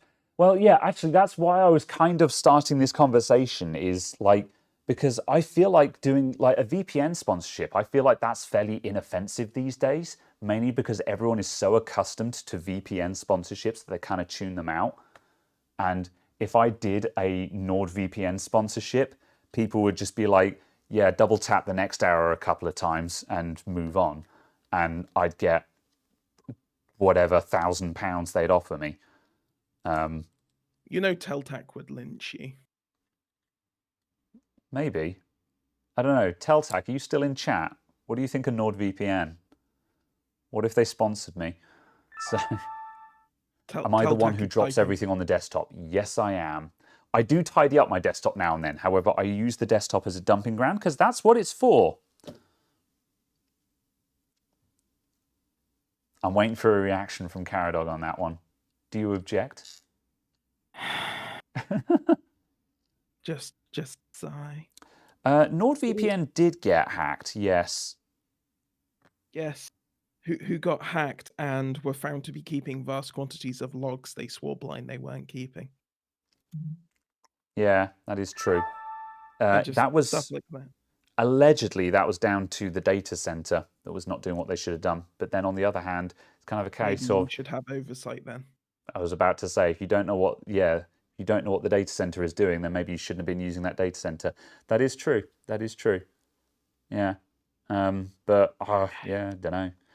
It's this is the thing, is this is why this is a difficult question for me, because at some point I'm actually going to get an offer in my email inbox for a sponsorship that I'd be like, ooh, that's actually a compelling offer. Because right now the only offers I get are from grey market key companies, you know, so like CD key websites and stuff like that. And I'm like, no, absolutely not. What are they offering you? I don't know, actually. I never asked them, because they never give you a number in the email. They always say, we'd like to work with you. And I've never actually responded to any of them to say, what's your offer? Because I just, like, shilling a grey market keys website, no way, man. I'm not doing that. I would rather have some company that makes rugs for gamers. You know, like, because Linus Tech Tips have done sponsorship spots where they were literally, it was literally a rug company. I don't know where you're taking it, but I'm talking about like a rug you'd put on the floor and How is that for gamers? What part of it is for gamers? Because then your gaming chair doesn't ruin your carpet. They have anti-slip rubber bases on them, so they don't creep. What kind of crappy carpet people have? Anyway, moving on. Well, I've got a crappy carpet that gets ruined by chairs because there are marks where Kimbo's chair is, where Kimbo's chair has marked the carpet because I live in a poor man's flat with industrial carpet that's about 1 millimeter thick. So yes. And I legitimately bought a rug for it as well. I spent £20 on a rug from Amazon. It's Was very it a gaming comfortable. one with RGB around the edge? No. That's what makes it gaming. It has RGB LEDs in it. Do the security cameras? Oh God, no! Like Ring and stuff like that. Hell no. Hell no. I wouldn't do smart devices. That would be a no-no for me as well. I'm not into smart devices, smart home stuff, Internet of Things stuff. Not into it. Yeah, no. Just do a Manscaped sponsorship. Ooh, do you reckon I could I pull a Manscaped sponsorship off? Like, I guess I could be like, I really have issues with my neck beard kind of thing, and just completely like sort of like, this is my sculpted goatee, and just like actually try and sell that. Oh, okay. I've never wet shaved in my life. I electric shave. So I don't know how well that would go. Ah, hold on. What the shit? Right, I think. Sorry, that you probably didn't hear that, Caradog, but that was the software for my programmer makes stupid noises, and that was the noise it made when I exited it. Okay, sorry. There were loud noises, and they made me jump. Honestly, I thought you just shut down the computer instead. Yeah. I was just waiting for everything to just pause and just be like, oh, okay. Yep, no, we're okay, we're okay. Right, let's see. I still think, just a completely innocuous, utterly unrelated products is the best option. Yeah, oh, yes, absolutely. That's literally my hair clippers. Yeah, that's literally what I meant with the gaming rug. Or Logitech, or just like Logitech in general. Yes, I feel like. Yes. If Logitech want to sponsor me, I'd totally work with them because I like most Logitech products and I use a lot of Logitech products. That'd be good. Yeah, but the problem is, in a way, it's. I mean, it depends because in a way, it suffers a similar issue to a problem that Lewis Rossman described a while back, where people were often saying, "Oh, you should get a sponsor from." Amtech microscopes and stuff like that. And he's like, why would they want to sponsor me? I already use their stuff, and people can see that I use their stuff. So why would they give me money? But on the flip side, I think he's actually wrong about that, because another comparison is Mighty Car Mods. Yeah, sorry, I'm hot airing. Mighty Car Mods, a lot of their sponsors are people whose products they use. And those companies saw them using their products on the show and said, hey, can we get a sponsor with you? And after that, they said, hey, this company whose products we already use are now giving us money to continue using their products, which, by the way, are very good, which is why we use them in the first place. Yeah. I'm soldering on my nice mat, which is something I said I'd never do. And yet here we are. Yeah, I haven't left a mark, though. We're okay. So, yes. No, but you left a Harry. Ha ha ha ha ha. Sounded like a porn tune. Oh no, it did, didn't it? It did. Caradog didn't hear it, so he has no idea what you guys all heard. It sounded like a what? It sounded like a porn tune. Oh. Like some kind of bad porn video where they're like, da da da da da. I don't know how it goes. Oh, I see. But yeah. Fine. Or just like this.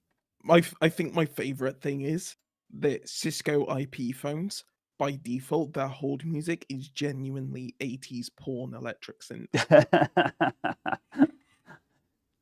So all of these big multinational companies which just use Cisco phones, Yeah. yeah, their hold music is 80s porn synth, and it's just like, oh. Pine64 should sponsor you. You know, the funny thing is, They haven't got any money. I don't know. Well, firstly, I want to do a shout out to. I need to check his name again because I've forgotten. The chap from Pine64. Hang on a sec. I need to do him justice and actually get his name. Pinesil. I'm quickly looking through their Discord.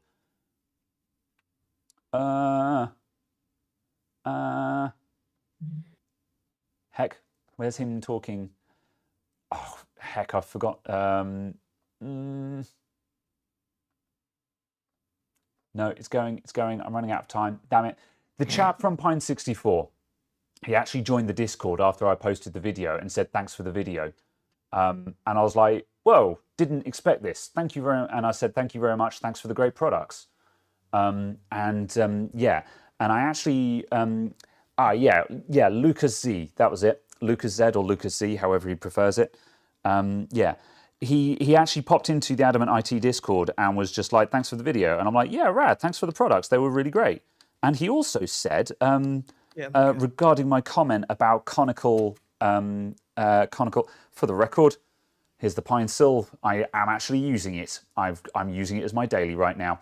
Although, however, I'm also using it with my my D24 miniware tip on it, because the standard tip that comes with it is the point tip, which I've put away, which I'm not a fan of.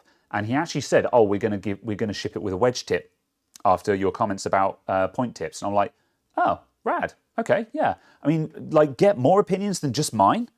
Don't do big influencer flat." Yeah, exactly. I'm like, yeah, don't change your product purely on what I said. However, I appreciate that you actually, listen to my opinions of it and put some thought into it. And yeah, I wish I'd contacted Pine64 before I did it and like got an affiliate link or something like that. But I would love to do more work with the Pine64 products. The only slight issue is that I'm not sure if they've got anything else that's actually up my alley, because a lot of their other stuff is Arduino style things, Arduino alternatives, and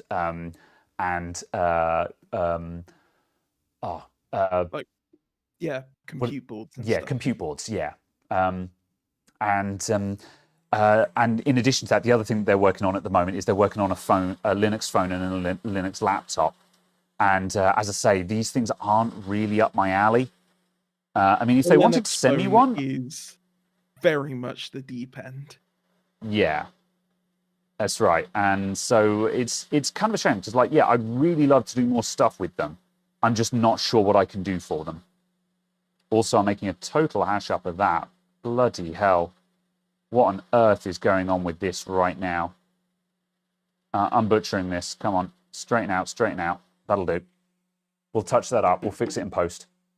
Oh, actually, looking at the preview, that's dead straight. Oh, wow, I saved that. From the angle that I was looking at, it was about a 45-degree angle. That came out all right in the end. And as a special treat, I managed to put it on the right way around as well. So, yes. Why are we still live? That's a good question. Oh, we're not up to the 2-hour marker yet. We're still good. We have been waffling. It's only 5:30. It's fine. You suddenly thought it was like 6:30 or something. Yeah. But yeah, so yeah, I would do some more. I would do some more stuff with Pine64, and also like if any other companies were making small, nifty gadgets like USB power supplies and soldering irons, or like what about an open source bench power supply and stuff like that? Like an open source bench power supply, or something cool like that. That would be cool. There we go. That'd be rad. I'd be into that. That kind of stuff would be cool to look at. I don't know, man. The problem is there's lots of things that are out there that are cool, but I don't have the energy to go and seek them out. So I don't know. I'm kind of waffling.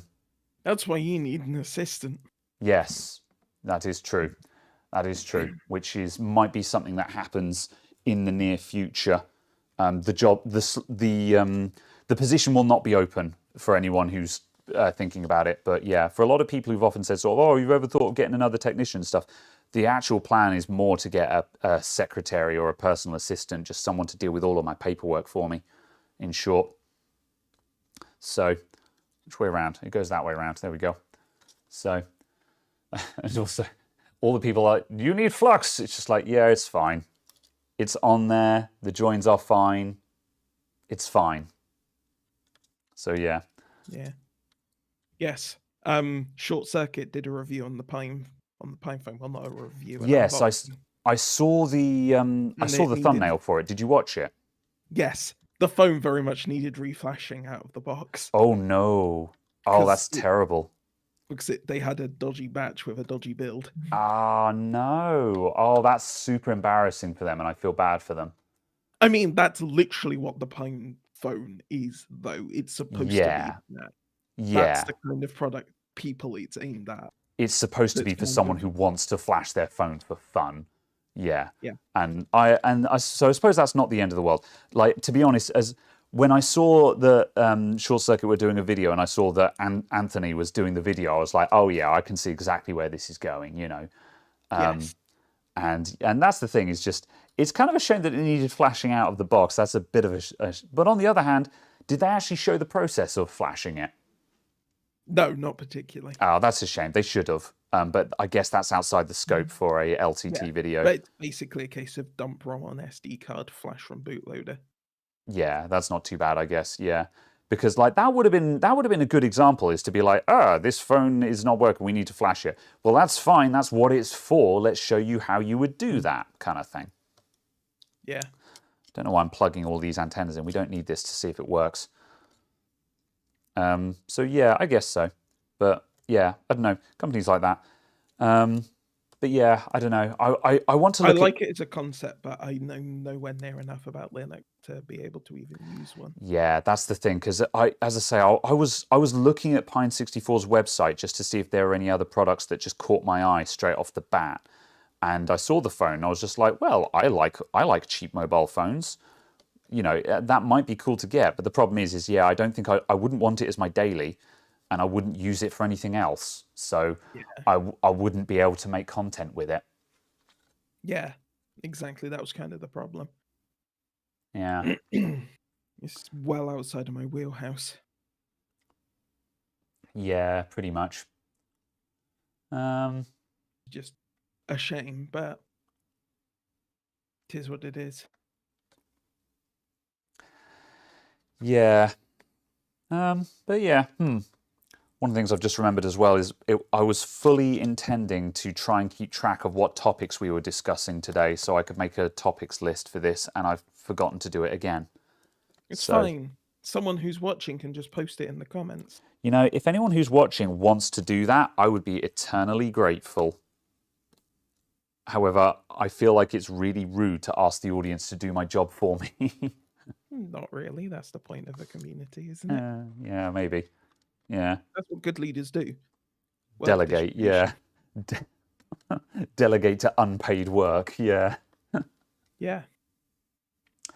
Tech Canucks, what's up, my dude? How's it going? You couldn't fix something and talk at the same time. I'm struggling with that, but yeah, we're getting there somewhere. I mean, if this thing actually posts, that would be astonishing. It's fine. It's only taken 2 hours to take a laptop apart and take the BIOS chip off. Yes, it has taken me an astonishingly long time to do this, even by my standards. Like, when you're recording videos, if you're recording a repair, that repair will take twice as long. That is a given. However, this has taken about 4 times as long because I'm trying to talk about interesting tech topics while I do this at the same time. So this is an interesting experiment and also a very powerful lesson in this is why we don't do live repairs, everyone. But yeah. Oh no, I just suddenly realized that's what the topic should have been, or the name of the show should have been. It should have been alliteration.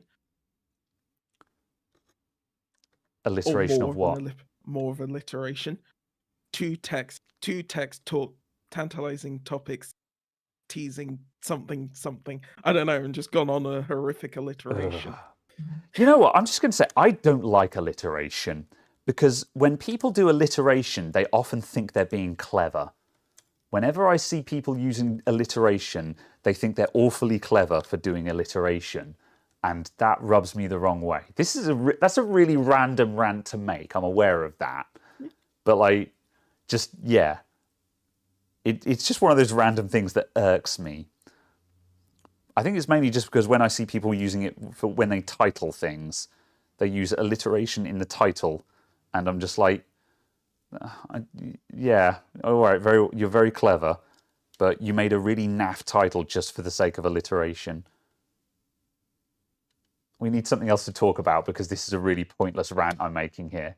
I'm not going anywhere with this, and it has no impact at all. And why the hell won't this fan plug in? Someone help me. So you could say you're adamant about alliteration. What's going on in the chat at the moment? Adamant abhors alliteration. Oh, God. One exception to the rule is the opening verse from V for Vendetta, where V does the alleyway scene, which I think... Voila, in view, a humble vaudevillian veteran cast vicariously as both victim and villain by the vicissitudes of fate. This visage, no mere veneer of vanity, but a vestige of vox populi, now vacant, vanished. Anyway. Yeah. There you go. I was wondering if you still knew that by heart. Where were we? 2 minutes of Graham Rand's nonsensically. Yeah. Oh no. Right. I've got to plug in this sodding keyboard. It probably doesn't even need the keyboard to post. Nonsensicallys.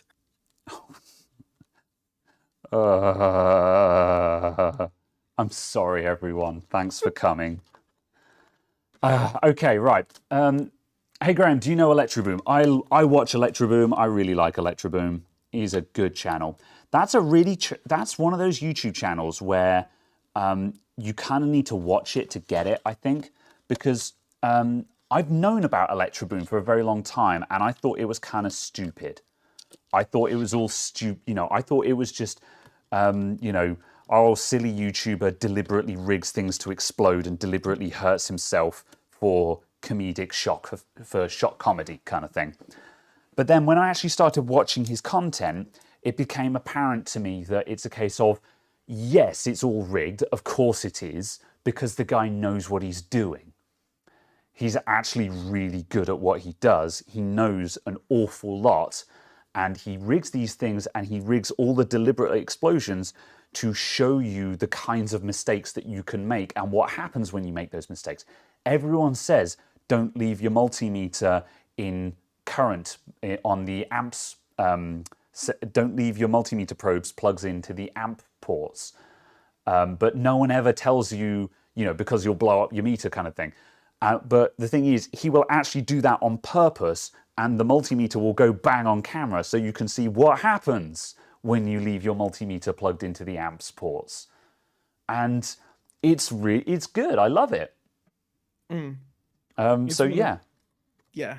I actually really appreciate his content. Yes, I need to actually watch it. I mean, not all of his videos are good. There are some of them where I'm just like, not really much happens in this video.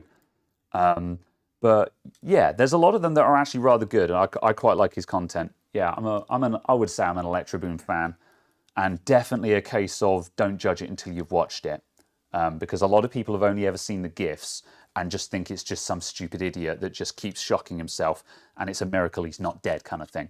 It's not a miracle he's not dead. He's not dead because he knows what he's doing, basically. Otherwise, he would be very dead. Also, flashbacks to the Jacob's Ladder scene. People who know Electroboom know exactly what I'm talking about. And if you don't, Jacob's Ladder, where you've got the two lengths of wire in a V shape with the arc going boing, boing, boing. He's got one of those balanced precariously on the desk. It falls. and he goes. It's a legendary scene, which actually wasn't rigged. But for that reason, he often reminds everyone of it, because that was really heckin' dangerous.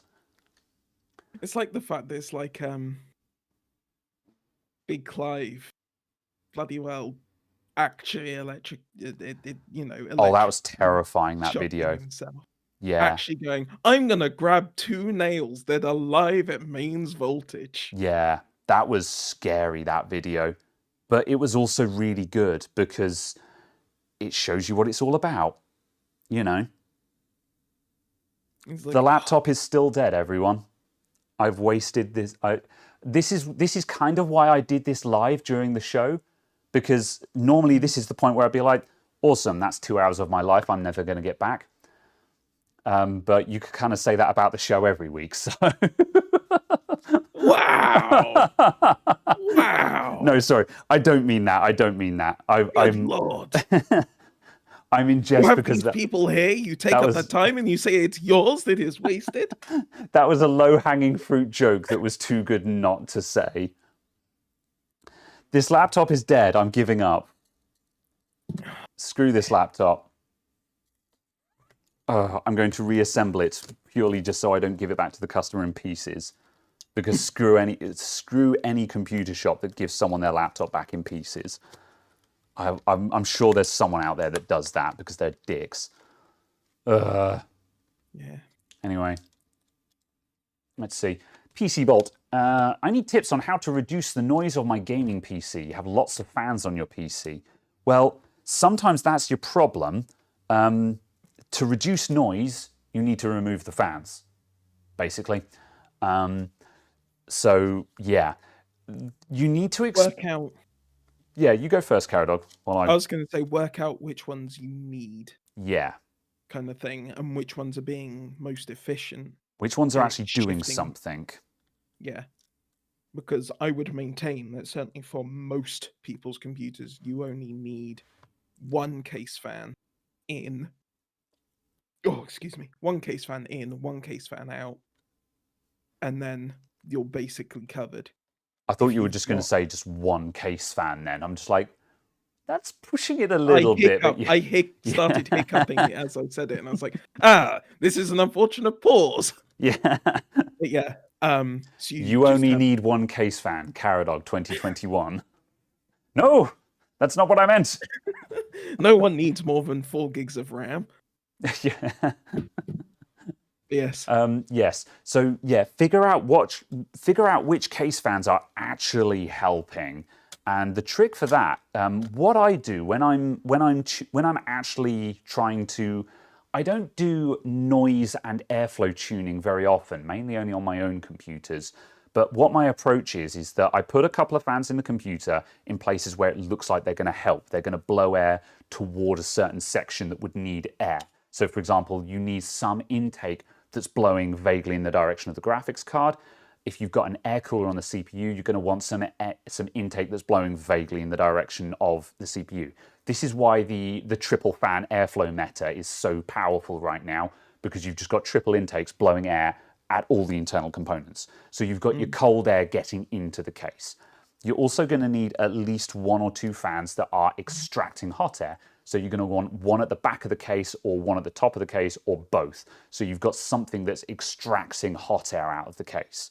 Just make sure if you've got one at the top, it's not right at the front, so the airflow doesn't do that. Yes, and again, you kind of want your intake fans to be as far away, your exhaust fans to be as far away from your intake fans as possible, so you have the most through flow in the case.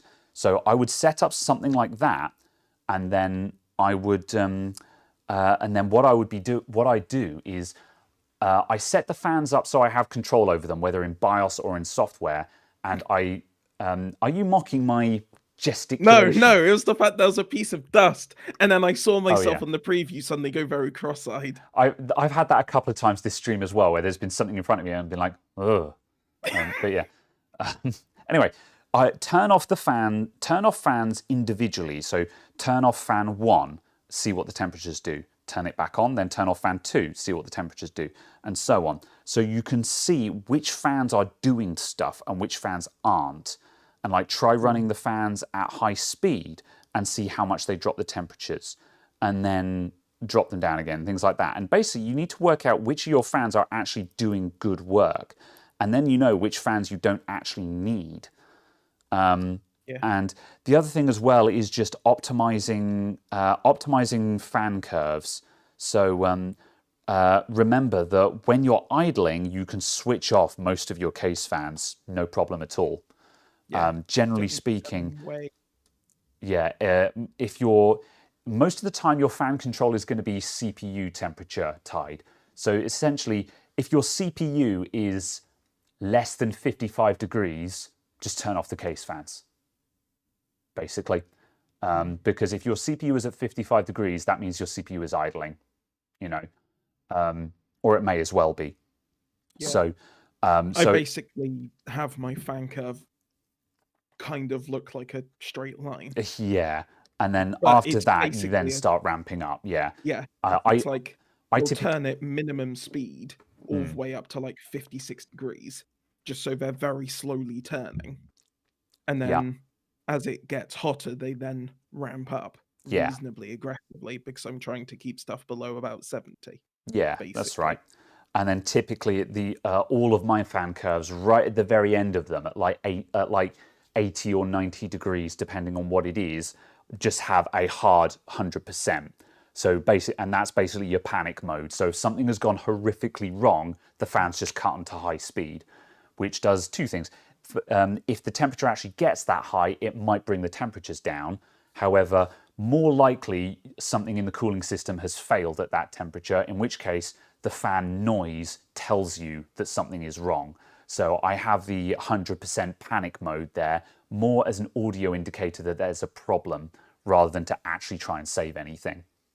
And controlling GPU fans, that's quite difficult. You can do a custom fan curves with something like MSI Afterburner or overclocking utility of your choice.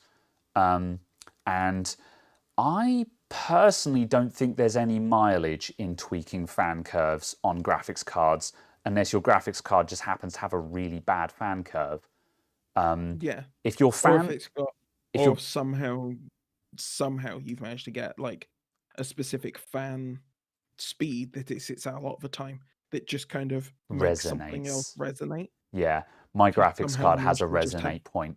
I can't remember where it is. It's what percentage it is off the top of my head, but at a certain percentage, my graphics card fans resonate slightly, which makes it sound really noisy. And so I have actually tweaked my case fans to ramp up just a little bit more. So my case fans are a little bit louder, but it's just enough to keep the graphics card under that resonate frequency. Or sometimes there are other instances where you're actually better off slowing down the intake so the graphics card fans go up actually a little bit further to get past that resonant frequency. So it's things like that, but there's a lot of tweaking and a lot of experimenting involved, to be honest. I don't really know how to explain it just straight off the bat. So yeah, I don't know if there's some useful information in there or not, but yeah. Try and work out which fans are actually being useful. Yeah, and also like if it sounds like a jet engine with a diesel engine, yeah, it sounds like you need to figure out which fans it is that's actually being the noisy ones as well.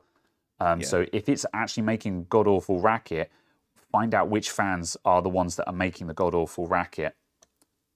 The other thing I would just say is, a case as well, is make sure that the fans are actually half decent fans, because if the fans themselves have all got knackered bearings and they're going clatter, clatter, clatter, clatter. Yeah, that's not a fight you'll win. What fettling you do, you're not going to win because the fan's shot. Yeah. So yeah, and don't fall into the trap of buying 600 RPM fans, because they just won't move any air. Yes. Remember, you can slow a fan down, but you can't speed it up, if you see what I mean. So you can buy a high power fan and run it at 50%, but if you buy a 600 RPM fan that runs at 600 RPM at 100%, That's all it'll ever run at, which can be extremely limiting. So yeah. So I generally don't run fancy fans. I just run NZXT fans in my case, because my home build is just an NZXT meta build, as I would call it. It's just got NZXT everything. So it's just whatever fans NZXT make. But yeah, they seem to do okay, but they're not super optimized or anything. No, just like this one, I'm just using the Corsair case fans that come with my Obsidian 750D, which is a like 8-year-old case now, something. Yeah. So yeah, they're certainly not remotely modern in any way, shape or form. They're just grey Corsair 140s. Yeah. Any interesting repairs this week? I don't think so, actually. It's been a real dull week. I've mostly been working on software stuff, I think. And I've had some real annoying time wasters this week. I've had a laptop came in where laptop was BitLocker encrypted, and when you turn it on, it required the BitLocker recovery key. So I was like, no problem, we'll get hold of the recovery key. Called up the customer, I was like, okay, I need your Microsoft account login so I can log into your Microsoft account and get your BitLocker recovery key. And they were like, oh, we're going to have to get back to you on that because I don't know the password for it. And I'm like, okay. And like a day later, they call me back and they say, okay, I had to reset the password on my Microsoft account, but I've now got it. Here's my Microsoft credentials. So I sign into their Microsoft account, and the BitLocker recovery key wasn't on their Microsoft account. And I was like, well, that's a problem. And so I different account? That's what I thought. I said, did anyone else set up the computer? Did someone else set it up for you? There are multiple people. And they're like, oh, it might have been, it might have been my husband's account or something like that. And she was like, oh, I'll get back to you. So she goes away. And so I'm like, fine, take the laptop off the counter again. And, a couple of days later, she gets back to me again. It's like, no, I don't think it's anyone else's account. It couldn't have been the kids, could it? And I'm like, no, because they don't have administrator accounts. And she said, oh, it might have been my old work. And that is the best theory that we had, is that it was an ex-business laptop and the recovery key was on whatever the business account was. Yeah, it would be. So that was the guess. And so I then said, okay, well, we came to the conclusion that it was not possible to go to the business and get such information. So I said, okay, well, I can flatten the laptop and just reformat it, but we'll lose the data. And she said, oh, okay, and I said, have you got any backup? She goes, oh, I might have. I'll get back to you. Laptop off the counter. And she goes, a couple of days later, she gets back to me again. She's like, oh, we've got an old backup from a while back, so I'll bring that in. Okay. A couple of days later, oh, we don't have that. So what do we do next? I'm just like, well, in that case, I've just got to flatten your laptop. And she's like, okay, we'll do that then. And so finally, I get around and we flatten this laptop, and then I call them up, and again, and she's like, oh, come and get it soon. And then a couple of days later, they come and get it. And it was just a case of, in the end, this entire job was just a wipe and reinstall Windows. But the amount of backing and forthing and telephone calls and I'll get back to yous, and I'm just like, So there was that. And that was annoying. Then what was the other one? Oh yeah, the other one that's been annoying me as well is here's a trap for other computer repair shops. Don't know if anyone else has been experiencing this issue, but for those of you who don't know, when you install Windows 10 20H2, so the most recent build update, it enforces Windows Hello login, and you can't use the password if you're on a Microsoft account. And if the user doesn't have a PIN number set up, the computer is completely locked out until you sign into their Microsoft account. So again, I've had so many computers where I've forgotten to check that they have a PIN set up before I upgrade it to 20H2. And you upgrade it, and then you're faced with you need to sign into the Microsoft account, and then you've got to do a two-factor authentication. So then you have to call up the customer and say, I need your Microsoft password. You've got two-factor. I need you to come in with your mobile phone so you can two-factor for me. And just, oh. So yeah, trap for young players. If you're doing computer repairs at the moment, remember to check what kind of login the customer is using before you update them to 20H2. That's been a super pain in my ass. And like, this isn't new. 20H2 has been out for a while now, but I don't know. It's still something that I'm struggling with. Yeah, I was gonna say it's not even something I'd noticed, just because. Yeah. Yeah, if you're already signed in, if you're already signing in with a PIN number, then you won't. Yeah, it doesn't have any impact on you. Yeah. Basically. Wouldn't have noticed But because yeah, I've always had a PIN number on there. Yeah. yeah. But also, that's exactly the reason why it keeps catching me out, because I keep forgetting that it's a thing. Because most of my customers have PIN numbers set up, but every now and then someone doesn't, and you forget, and yeah, you get caught out. There are some ways around it, but it seems a bit hit and miss as to when it works. There is a registry hack to disable it, and the first time I used that registry hack, it worked like a charm. It disables the forced PIN login on 20H2. However, it worked for me one time, and then all subsequent computers where I've tried to do it again, it hasn't worked. So I don't know if I'm doing it wrong or what, but either way, it's a bit hit and miss. The one that I had this week, it was actually easier for me to drop it into recovery mode, roll back to the previous build of Windows, set the PIN number, and then upgrade it again.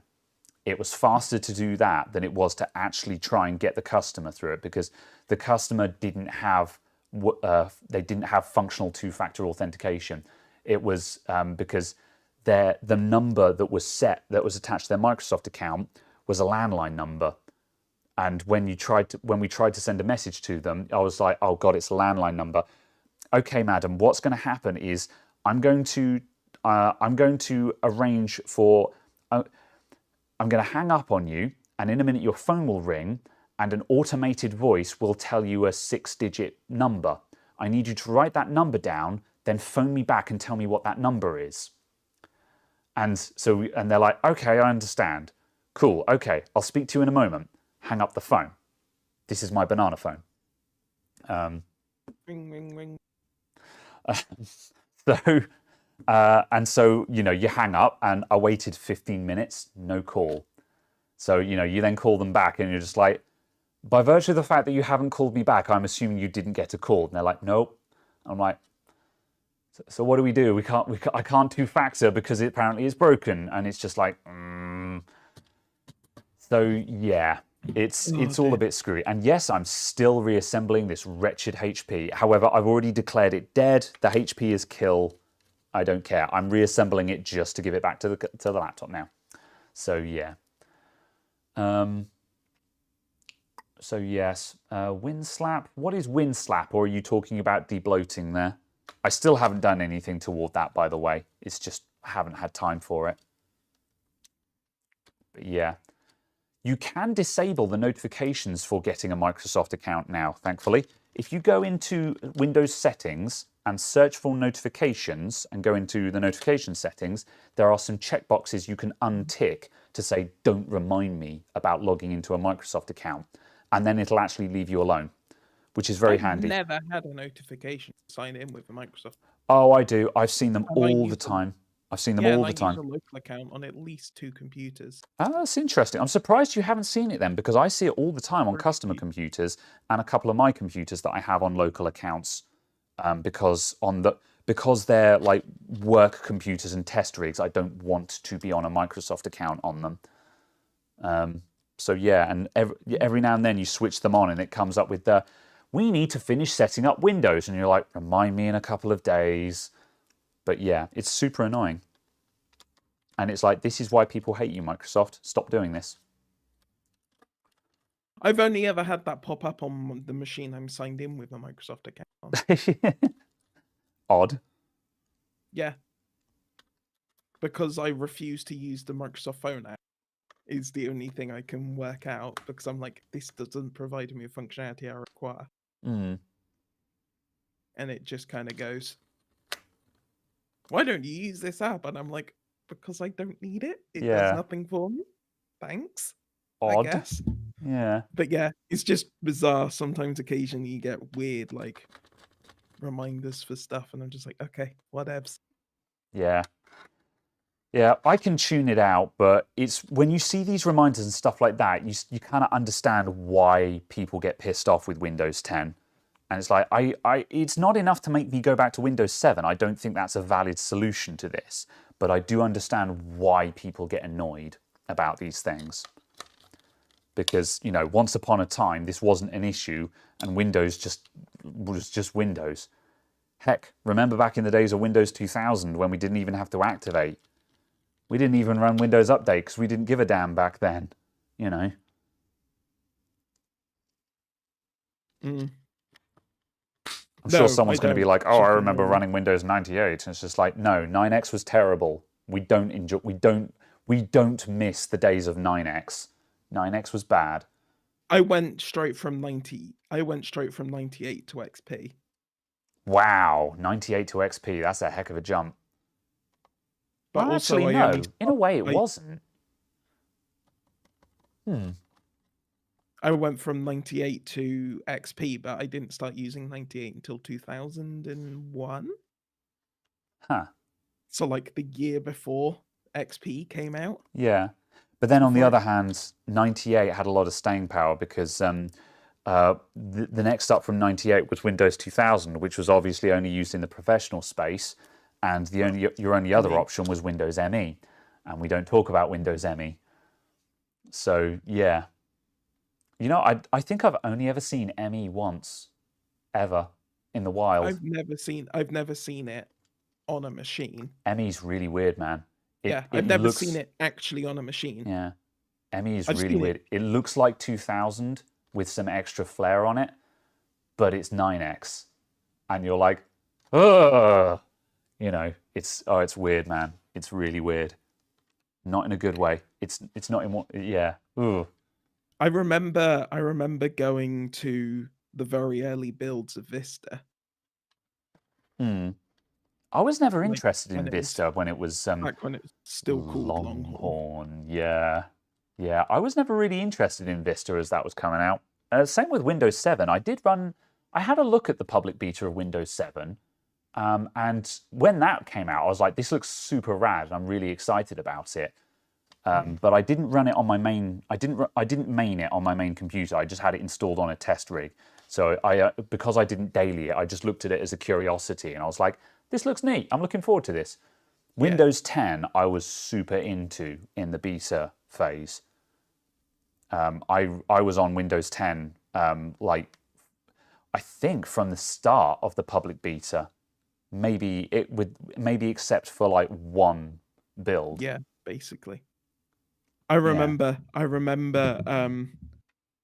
this was back in the day where I didn't have a DVD burner, but my friend had a DVD burner who I went to school with. I had broadband, but they didn't. So I would download the Longhorn ISOs onto a hard drive, give them the hard drive, they'd go home, burn the DVDs, update their build, give me the DVD, I would update my build.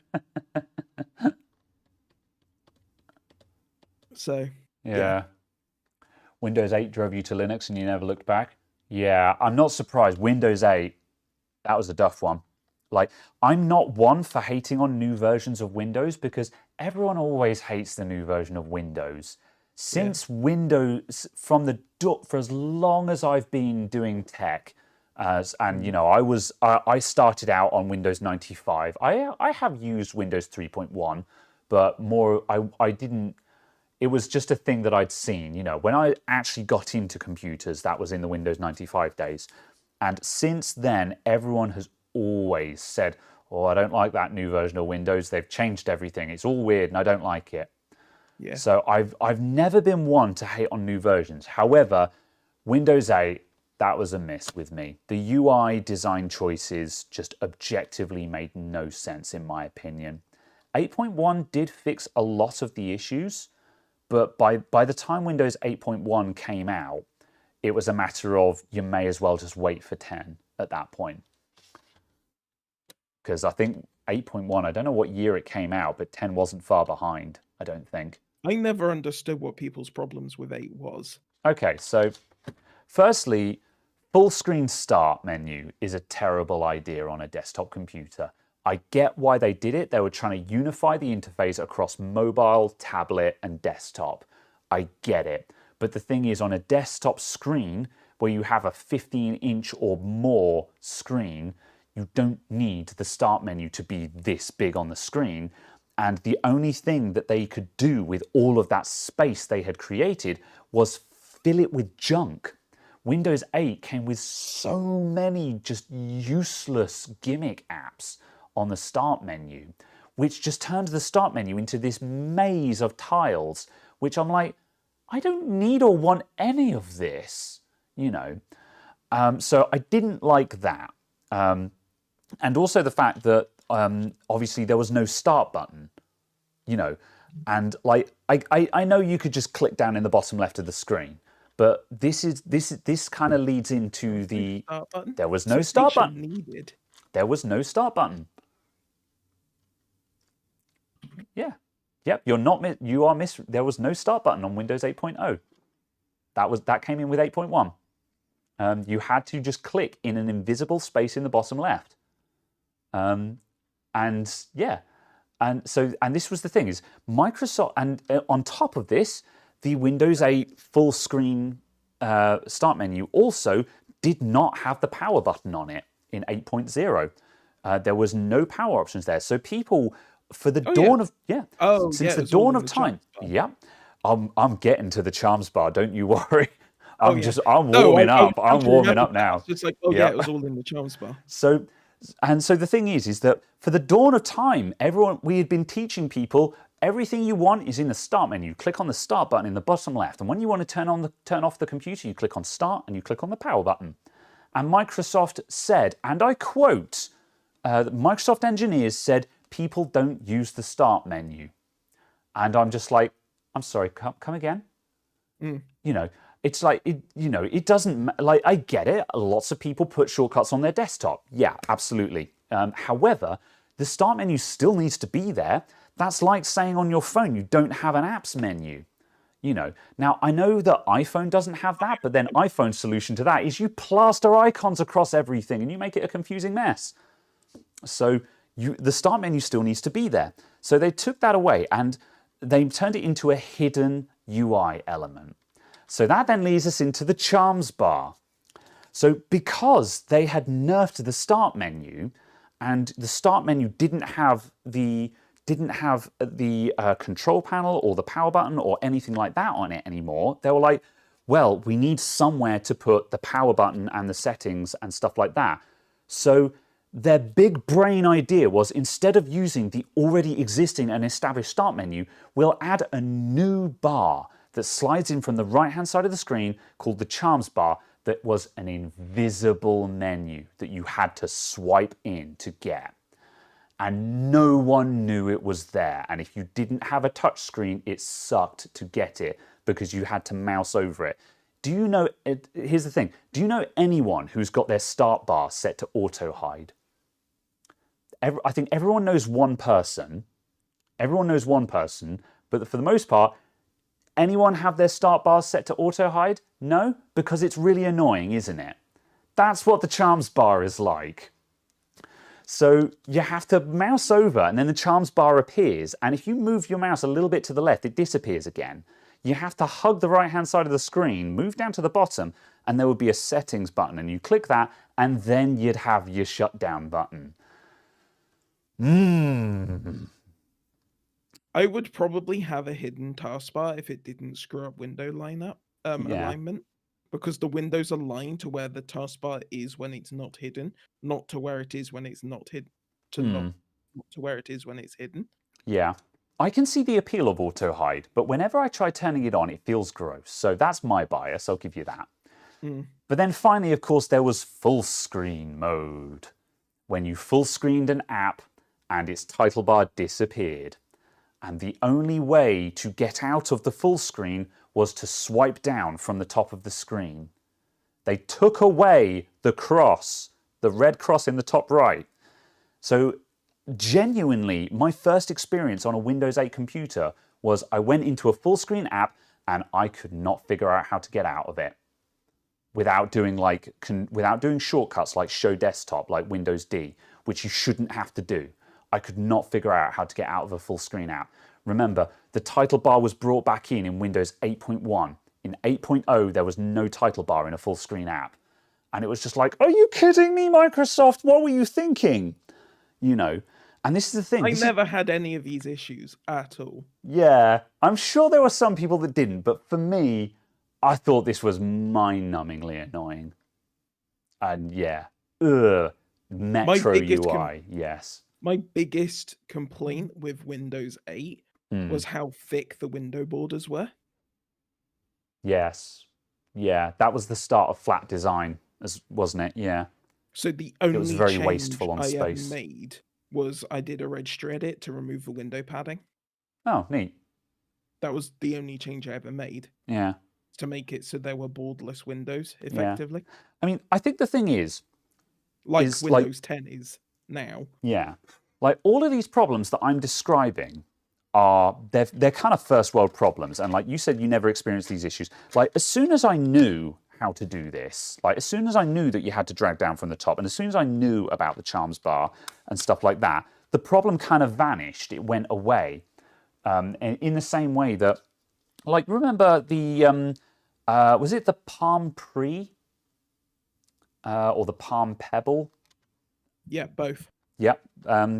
They came out. They were the first phones that used a gesture for opening menus. They didn't have it didn't have any mechanical buttons on it. You just had the gesture. And the first time I picked up one of those phones, my uncle had gotten one, and he said, "Hey, I've got the new Palm phone. Do you want to look at it?" And I'm just like, "Oh yeah, sure, check it out." And I'm like, "Yeah, I don't know how to unlock this." And he's just like, "Oh, here, you've got to swipe up from the bottom." I'm like, how do you know that? How are you supposed to know that? And it's like, once you know, you know. That was an animation. I didn't see that at the time. Okay, fine. Maybe I was blind. But the thing is, the reason why I say this and the reason why I'm rubbing it on really thick is if me, someone who does IT for a living, is having difficulty figuring this out, how on earth did you expect the general public to figure it out? That is the point that I'm winding up to here. Now, I'm sure there's some people that would be like sort of, "Oh, you're really dense," and "Oh, you shouldn't have," and stuff like that. And this was really obvious, etc., etc. Yeah, maybe it was, but like, if I was struggling with it, how do you expect the general public to have figured it out? And I think I don't know, that is the crux of what I'm getting to here. And that's why I don't like Windows 8. General public is trainable. It takes time though, man. Yeah. Sorry, carry on, Caradog. I just liked Windows 8 because it was so much faster. It was just so much faster than 7 was. 7 was so much faster than Vista. Vista was so much faster than XP, etc. Each version has always just been so much faster. Yeah.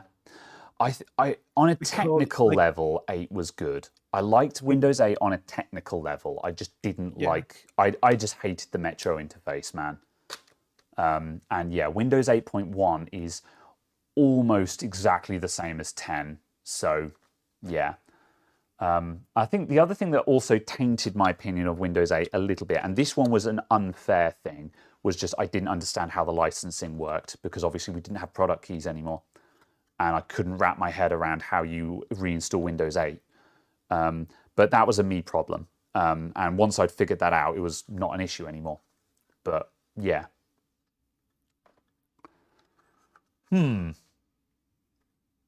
Anyway, that's my big Windows 8 rant. I've got that out my system now. I'm done. Yeah. Yeah. And some of it was some of it was a bit unfounded, and some of it was me being dim-witted. But yeah, I don't know, man. I don't know. Yeah. It was just, I think from my point of view, the shame that came out of Windows 8 and the issue with that was an awful lot of it was bought from the antitrust cases in America in the late 90s. I think that's what a lot of the issue was, because they couldn't go all in the way that they were trying to as an entire ecosystem, because Microsoft as an entity was scared about being sued for antitrust again. Yeah.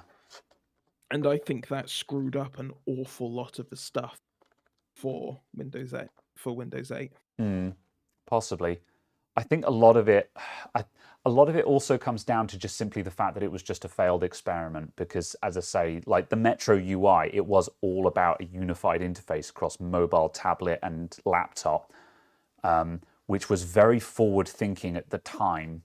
And it was the idea of unifying the interface across all devices was a good idea.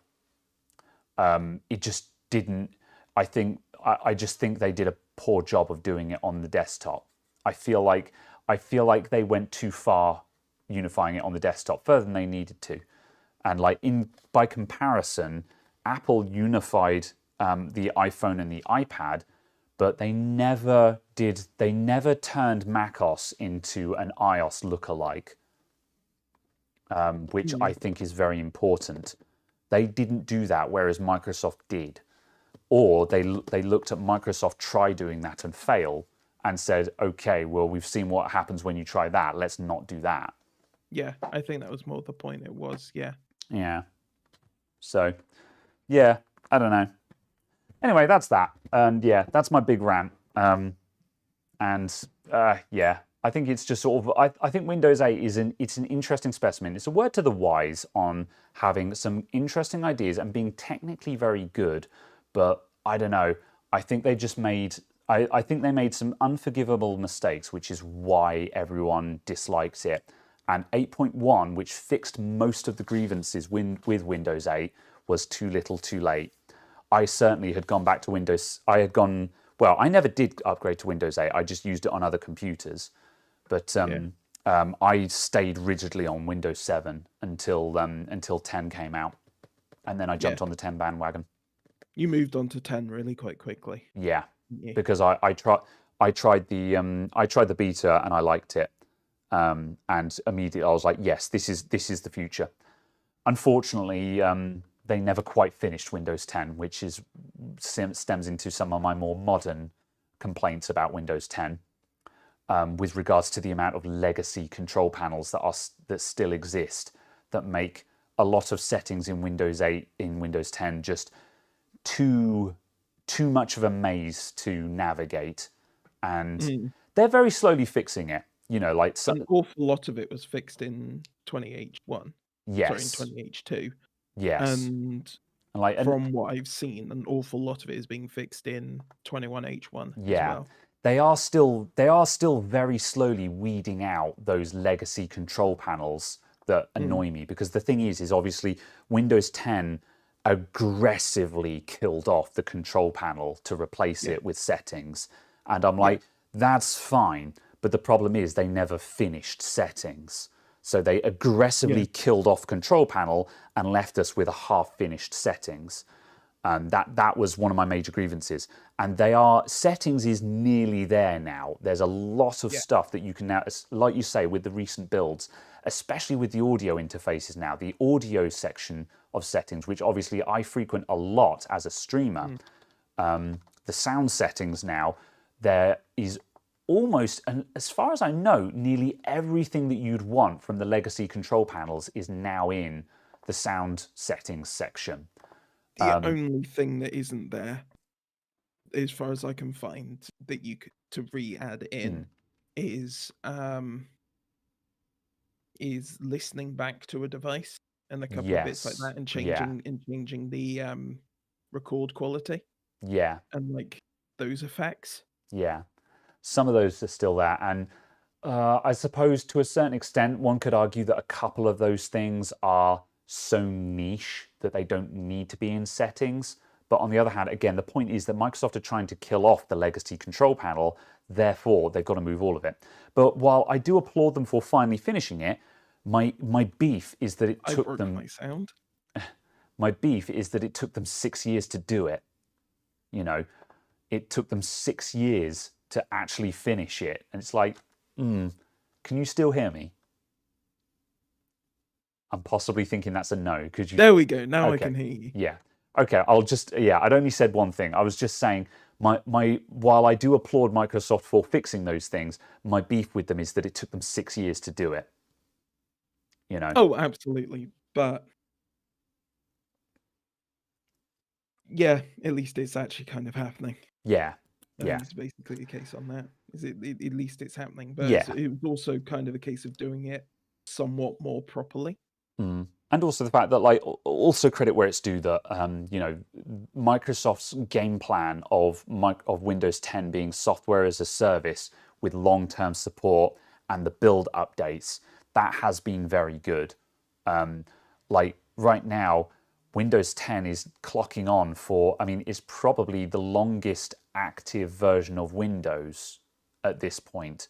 That has like the longest flagship version, because like by the time, like take Windows 7 for example, by the time Windows 7 was when did Windows 7 come out? 2009? About 2000, I think so. 2009. And Vista was was 2009, and Windows 8 was what, 2012, something like that. So Yeah. Windows 7 was eclipsed after. Now, obviously, people continued to use Windows 7. However, it was eclipsed as a flagship about 3 or 4 years into its lifespan. And now Windows 10 is what, 6 years into its lifespan as a flagship? So that is my logic for saying it's a long-running flagship. Yet, when you do a clean install of Windows 10, the amount of space, you do a clean install of Windows 10, you have to do minimal patching. Like there's only a couple of security updates to do as long as you've installed the latest build. A couple of security updates, and your total installation size is probably about 17 or 18 gigabytes. By comparison, when you install Windows 7 today, now obviously 7 is an old boy, so this isn't a fair comparison, but Windows 7, you do a clean install of Windows 7, and you've got typically at least, if you fast track everything, you know exactly what security updates to install in what order, you're still looking at half a day of updates to install. At best, half a day of updating, and you'll end up with an install size of about 40 gigabytes. Last I checked. It's a mess. It's an absolute mess. Oh, absolutely. Whereas Windows 10, my point being is Windows 10 is aging incredibly well now. I mean, I really hate to use the fine wine phrase, but it is aging like a fine wine. Where it's a much better setup. Yeah, it's only getting better with age. And based on the fact that it's only getting better and it's staying as relatively clean and slick as it is, this time in 4 years, we know it's still going to be slick. This time in 4 years, we'll be on version 24.9 or something, 24.09 or whatever it'll be. And your install size will still be, I don't know, less than 20 gigs. Yeah. Most likely, yeah, absolutely. Yeah. Just interesting that apparently 1903 is no longer a supported version of Windows. Oh, really? Yeah. Yeah. It's 1803, 1809, 1909, 2004, 20H2. Yeah. Yeah. I mean, they typically only support the most recent 4, I think, don't they? 5, yeah. 5, yeah, something like that. But yeah. But it's just interesting that 1903 isn't supported. Yeah, because 1903 was one of the super stable builds, wasn't it? Like, I think 1903 was a darling build. There was nothing wrong with 1903, to my knowledge. I think a lot of the builds, there's been something that's caught someone out. But I think 1903 and 1909, if my memory serves me, were super stable, and just there were zero issues with those builds. Because 2002 or 2001 or whichever it was a tricky one. But yeah. Right. You installed 21H1. Is that the current Fastlane build? I think What's it's fast track? on. It might be on slow. Yeah. Might be on slow ring. I don't think the official 21H1 is actually rolled yet. I need to get one of my computers onto insider builds, because I don't have any computer on the insider builds. So when the new builds come out, I kind of see them on release day, which is a bit concerning, because every now and then I've had it where a customer laptop has updated before I've seen the new build, and a customer laptop comes in that's running newer software than what I've seen, which is a bit concerning, because you see something new and you don't know if it's actually legit or not. Yeah. So yeah, I've got to get my laptop onto the insider builds, because my laptop is expendable. If that guy's a little bit unstable, I can just use another computer. Yeah. But yeah, I'm not sure exactly where we're up to. But yeah, 21H1 is a bit messy at the moment, apparently. Yeah.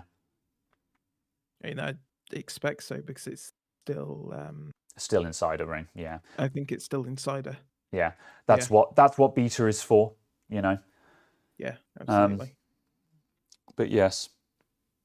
Yeah, 20H2 has been out for a while now. Yeah. Beginning October, I think it was. Yeah, that's right. It was the October build, I think, wasn't it? Yeah. But I think it was slightly delayed, and came out October. It's still about 50-50 for me for whether customer laptops are up to 20H2 or not. I'm still doing a lot of build updates. Half of them come in and have updated, and the other half are still running 1909 or 2004. Yeah, I've seen a reasonably large number of computers that were at one point I saw a reasonably large number that was still on 2015-09. So in 1509. Yeah. I think I saw a 1605 the other day. Release build. Basically the release build. Oh, it would have been, wouldn't it? Yeah. Oh no. Yeah. Because it was a laptop that had 16 gigs of storage. Oh no. Yeah, it was an eMMC. Oh god, yeah. It's not even 32 gig. God, how did you even fit it into 16 gigs? Yeah. Because the original install was 15.8 gigs. Yeah. You just squeeze that in. The original 1509 install was something like 15.8 gigs. And it was like 16 gigs usable space. So 16 gigs total space after formatting. So there was 200 megs left over. That was it. So obviously you couldn't do any updates. And as soon as someone synchronized their email, it was all gone. Oh no. That's terrible, man. Yeah, I had a laptop in the other week. It was a Compaq CQ61. And for anyone who knows the Compaq CQ61, common as muck laptop, it was dirt cheap in the day. Very, very common. It's a terrible laptop. It was one of these cheap Compaq pieces of crap with a Celeron, single core Celeron garbage thing in it.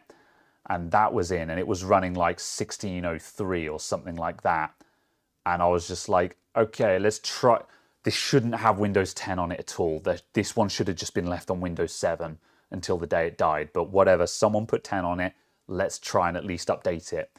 And yeah, I could not. I spent a week trying to get that thing to install the latest updates, and it just kept failing. The customer had programs on it that they could not reinstall.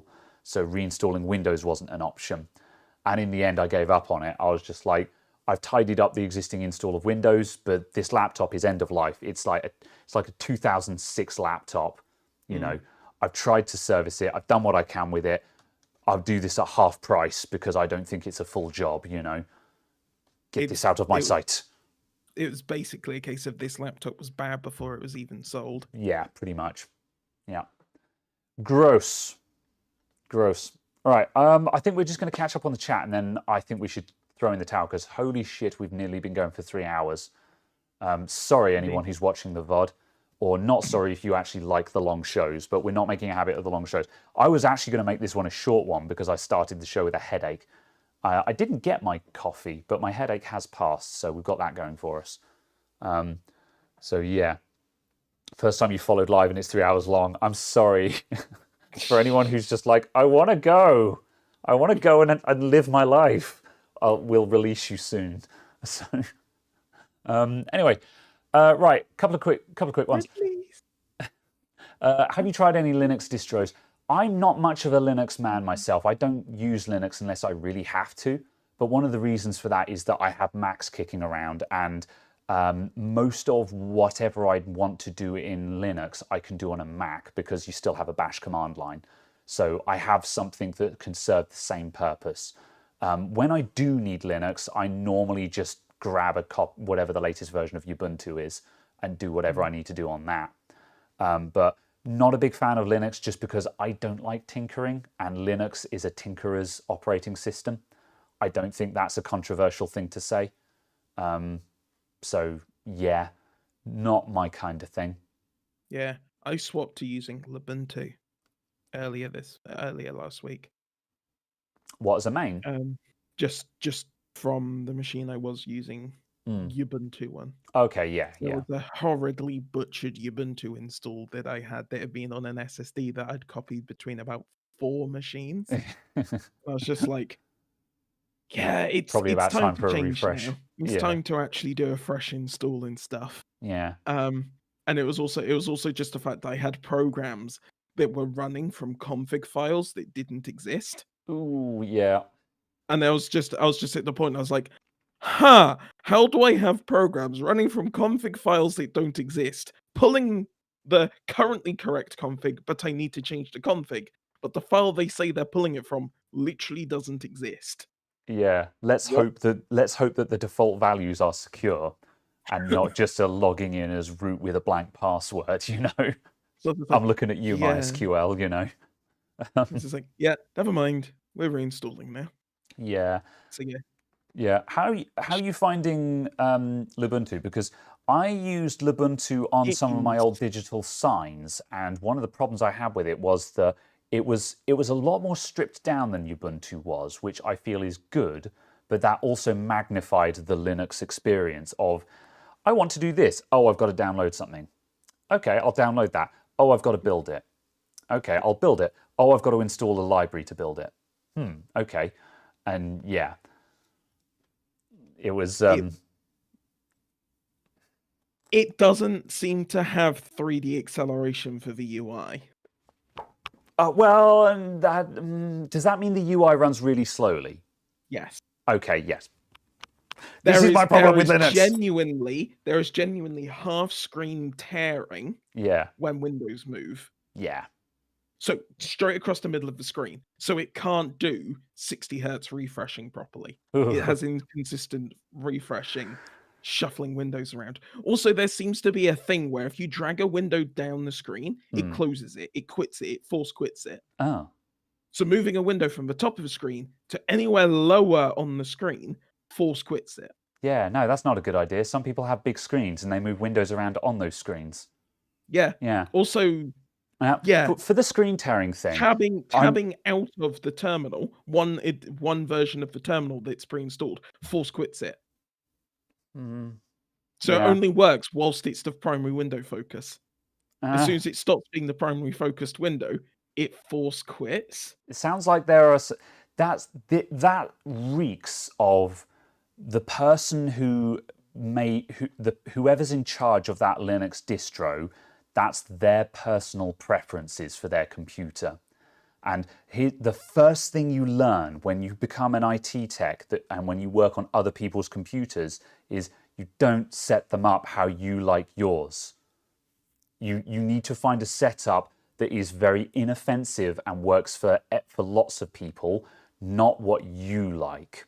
What you like is probably not what is good for other people.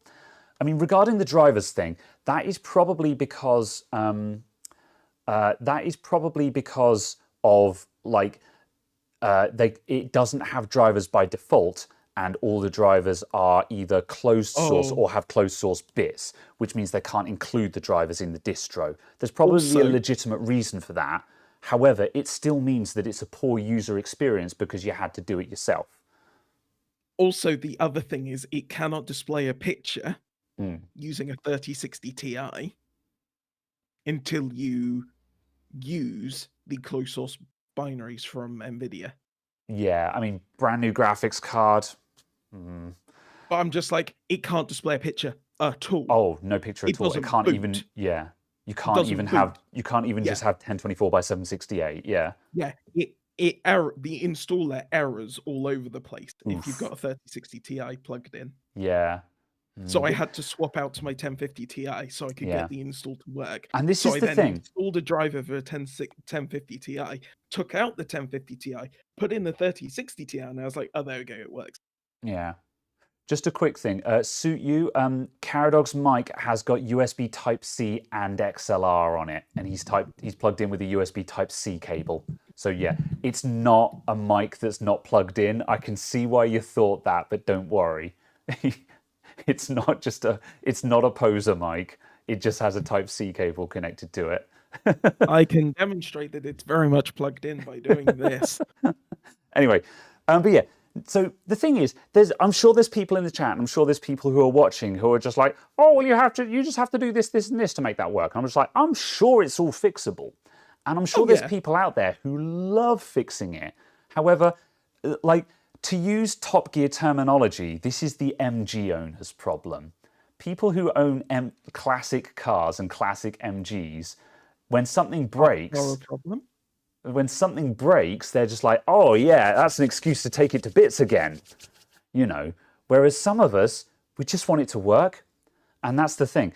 Now, if you love tinkering and you love making that all work and you like that and you're just like, this is good because it's open source and stuff like that, that's great. I got no beef with that whatsoever. But me, I don't have time for that. I don't have time for that. I'm sorry. You know, Yeah. I'm not saying it's bad. I'm not saying it's bad. It's just not for me, basically. Absolutely. I'm just very confused by the fact that it's just like, nah, we're not even going to have a really basic driver that at least doesn't error all over the place. Yeah. I mean, unless they just haven't updated the distro yet. Maybe they haven't had time to get it out because the 30 series hasn't been around for long or something. I'm not sure. Well, yeah, but I guess it's just the fact that like I can grab Windows 7 and it will at least give me a basic driver that works with a 3060 Ti. Yeah, something has broken in a very funky way on that, I think. That's kind of my point. I can at least get the Windows 7 installer to display. As Jerry says, plenty of modern Linux distros just work. Yeah, I can attest to that because like that's why when I do need Linux, I download Ubuntu because I feel like Ubuntu is the one that will just work. And every time I've used Ubuntu in recent history, because I've needed Linux specifically for something, I've downloaded Ubuntu and it has just worked. Absolutely. So yeah, I'm not saying that all of Linux is like that, but I don't know. Yeah, I feel like part of me is tempted to say if you go with there's probably some Linux purists out there that are like, oh, Ubuntu is really bloated and stuff like that. So it's like, well, if the ones that just work are also really bloated, I may as well just use Windows and just go all in on a bloated system, really. You know, I don't know. The difference is that Linux allows you to set it how you want. Yeah, absolutely. Yeah, don't use Arch. Yeah. Oh no. I had a work experience student who was into Arch, and he was trying. He wanted me to be in on Arch and Manjaro, and I'm just like, no, I can't be asked. Can't be asked. Manjaro is Isn't Manjaro a more polished version of Arch, and Arch is the super knightly build version? I thought Manjaro was built on Ubuntu, or is that Pop? No, Pop OS is built on Ubuntu. Yeah, Manjaro, I think, is a fluffed up version of Arch, basically. I think so. Someone in the chat is probably about to tell us. I'm pretty certain that Manjaro and Arch are very similar in the same way that Manjaro is a legitimately good option. Yeah, kind of like how Red Hat and Fedora are the same, and one of them is just the more cutting edge version of the other. Are Red Hat and Fedora still a thing? Fedora. Fedora. Do you mean fedora? Fedora. Oh, sorry, Fedora. Federer is the that would be Roger Federer, the tennis player.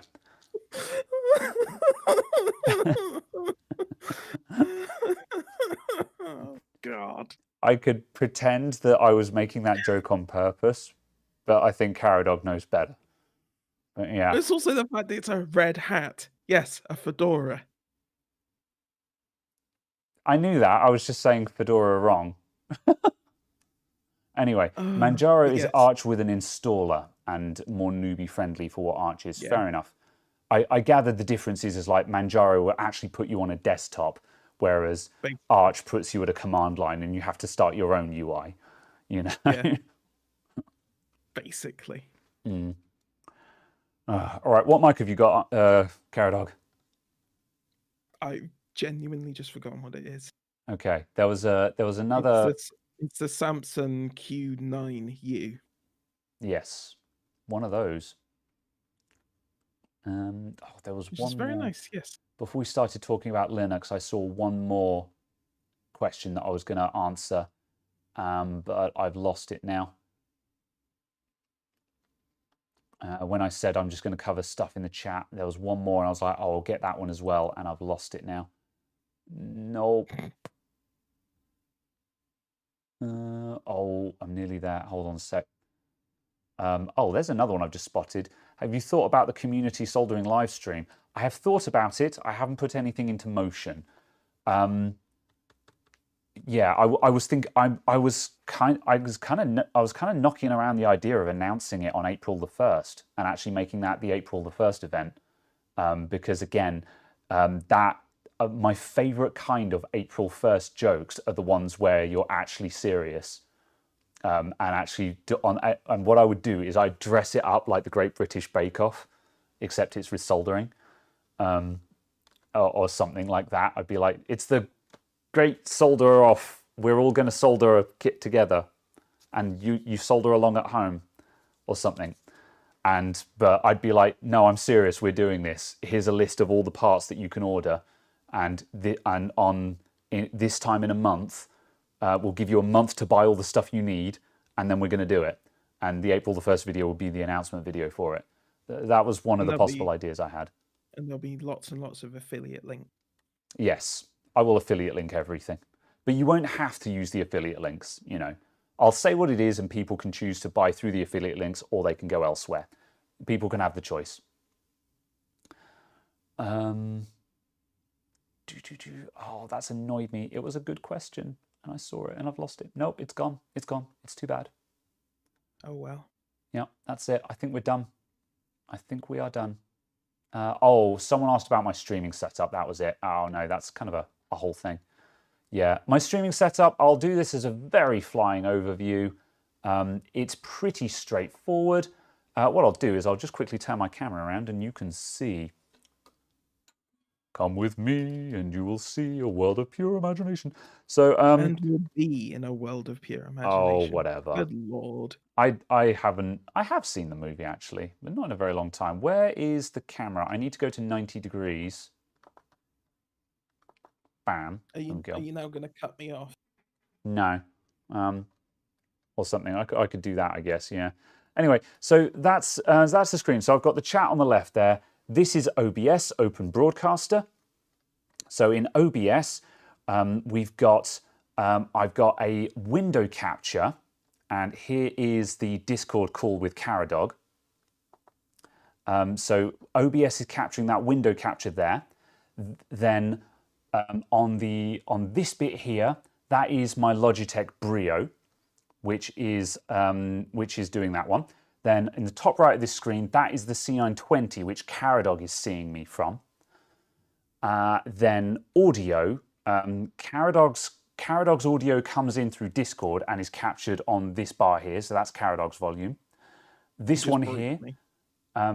Oh yeah, you are very broken. You are frozen. I thought you were looking very still. Oh, I minimized the call. That's why. There we go. If you minimize Discord, it freezes. There we go. You're moving again. There we go. You were just looking very concerned, and it looked like you'd frozen. Anyway, so that's Caradog's volume. Then that volume bar, that's my one. That's my Rode microphone that I'm wearing, so that's my volume. And yeah, that volume comes in from my wireless lapel mic that I'm wearing. Hello, Carrot Hog. And yeah, that's it basically. So yeah, OBS, some Discord window captures, and that's the streaming setup. That's how the magic works. I hope that answers the question. At some point, I need to do a OBS crash course, a crash course on how to stream with OBS. I've tried. It is surprisingly difficult to make a OBS crash course to explain to people how you get started with streaming, because there's so much information that you could say. And yeah, there's, you know, every time I try and record one, I start saying, well, and if you have this, then you need to do this. And if you have this, then you need to do this. And the video become like, the intro video becomes an hour long. You know, the intro video on just how to open OBS and start adding in stuff becomes an hour long. I'm like, I need to script this so I can condense it down into 10-minute chunks. So yeah. Yes, in a way where you kind of go, oh, if you've got this, you need to do this. Or if you've got this, you need to do this. Yeah, because I want to break it in. I want to break it into categories. I want the first 10-minute one is installing OBS, adding a source like a camera and a microphone, and hitting the go live button or the record button. So it's just in 10 minutes you are recording or going live with some content. And you know, so for the people who just need that, they can make a quick and dirty setup immediately. Then the next one will be, right, now let's talk audio. Here are good mics and bad mics. Here is how to tweak your mic to get the best out of a bad microphone. Then another 10-minute episode. Here is video cameras. Here's how to get the best out of a NAP webcam in 10 minutes. You know, and any filters you might want to do, and basic dirty lighting setups, just so your webcam doesn't look like trash, you know. And just simple things, so it's just in 10 minutes, a rough thing, how to get going and how to avoid the most common traps I see, the most common mistakes I see streamers making, in that they've got a webcam in the dark. Just for posterity, I'm going to turn off my studio lights because we're wrapping up now anyway.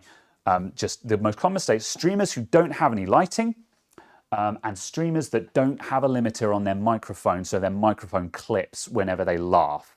So I want to make sure that that is covered. Seriously, the amount of people where as soon as they start going, oh, it's just horrible clipping. So yeah, there we go. That's with the studio lights off, and suddenly I'm on a dirty, noisy camera, and it looks trash. Yeah. Now we're in bad streamer zone, and yeah, there we go. Don't be like this. Buy lights, people. You see the difference that lights make. Doo-doo. All right. Hello, Carrot Dog. Right. We've been going for over 3 hours. We're at 3:08. We're going. We're leaving. We're departing. Poor man streamers. Doesn't have to be expensive lights. I've got expensive lights. However, at home, when I'm streaming games on home, by the way, I stream on Twitch. TV/Nfts. There we go. When for poor man streaming, literally a desk light, point it at your face. That's literally all I have at home. I have a clamp light above my monitors, and when I stream, I point it up at my face. So I've got my desk light shining into my face. Makes a world of difference. Absolute world of difference. So yeah. And you can do very dirty setups that cost $10 kind of thing. Not expensive. Right, that's it. We're going. Thank you very much for tuning in, everyone. A big thank you to all the super chats. How many people are still here? Where's the streaming thing? 247. It's been consistent, actually. I was half expecting to open up the streaming dashboard and see that we were sitting on 100 viewers or something like that. Which, don't get me wrong, 100 viewers is massive. I'm always astonished at the amount of people that turn out to these shows. Big thanks to everyone who comes along, by the way. But yeah, it's been great.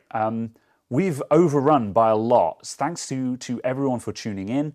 We will be back next Saturday as usual. with the lights on. There we go. That's the backlights. There's the hairlights. I'm not going to reach to my key lights again because I have to stand up and go. I've got a remote for the backlights, but not for the key lights. So yeah. Anyway, thank you everyone for tuning in.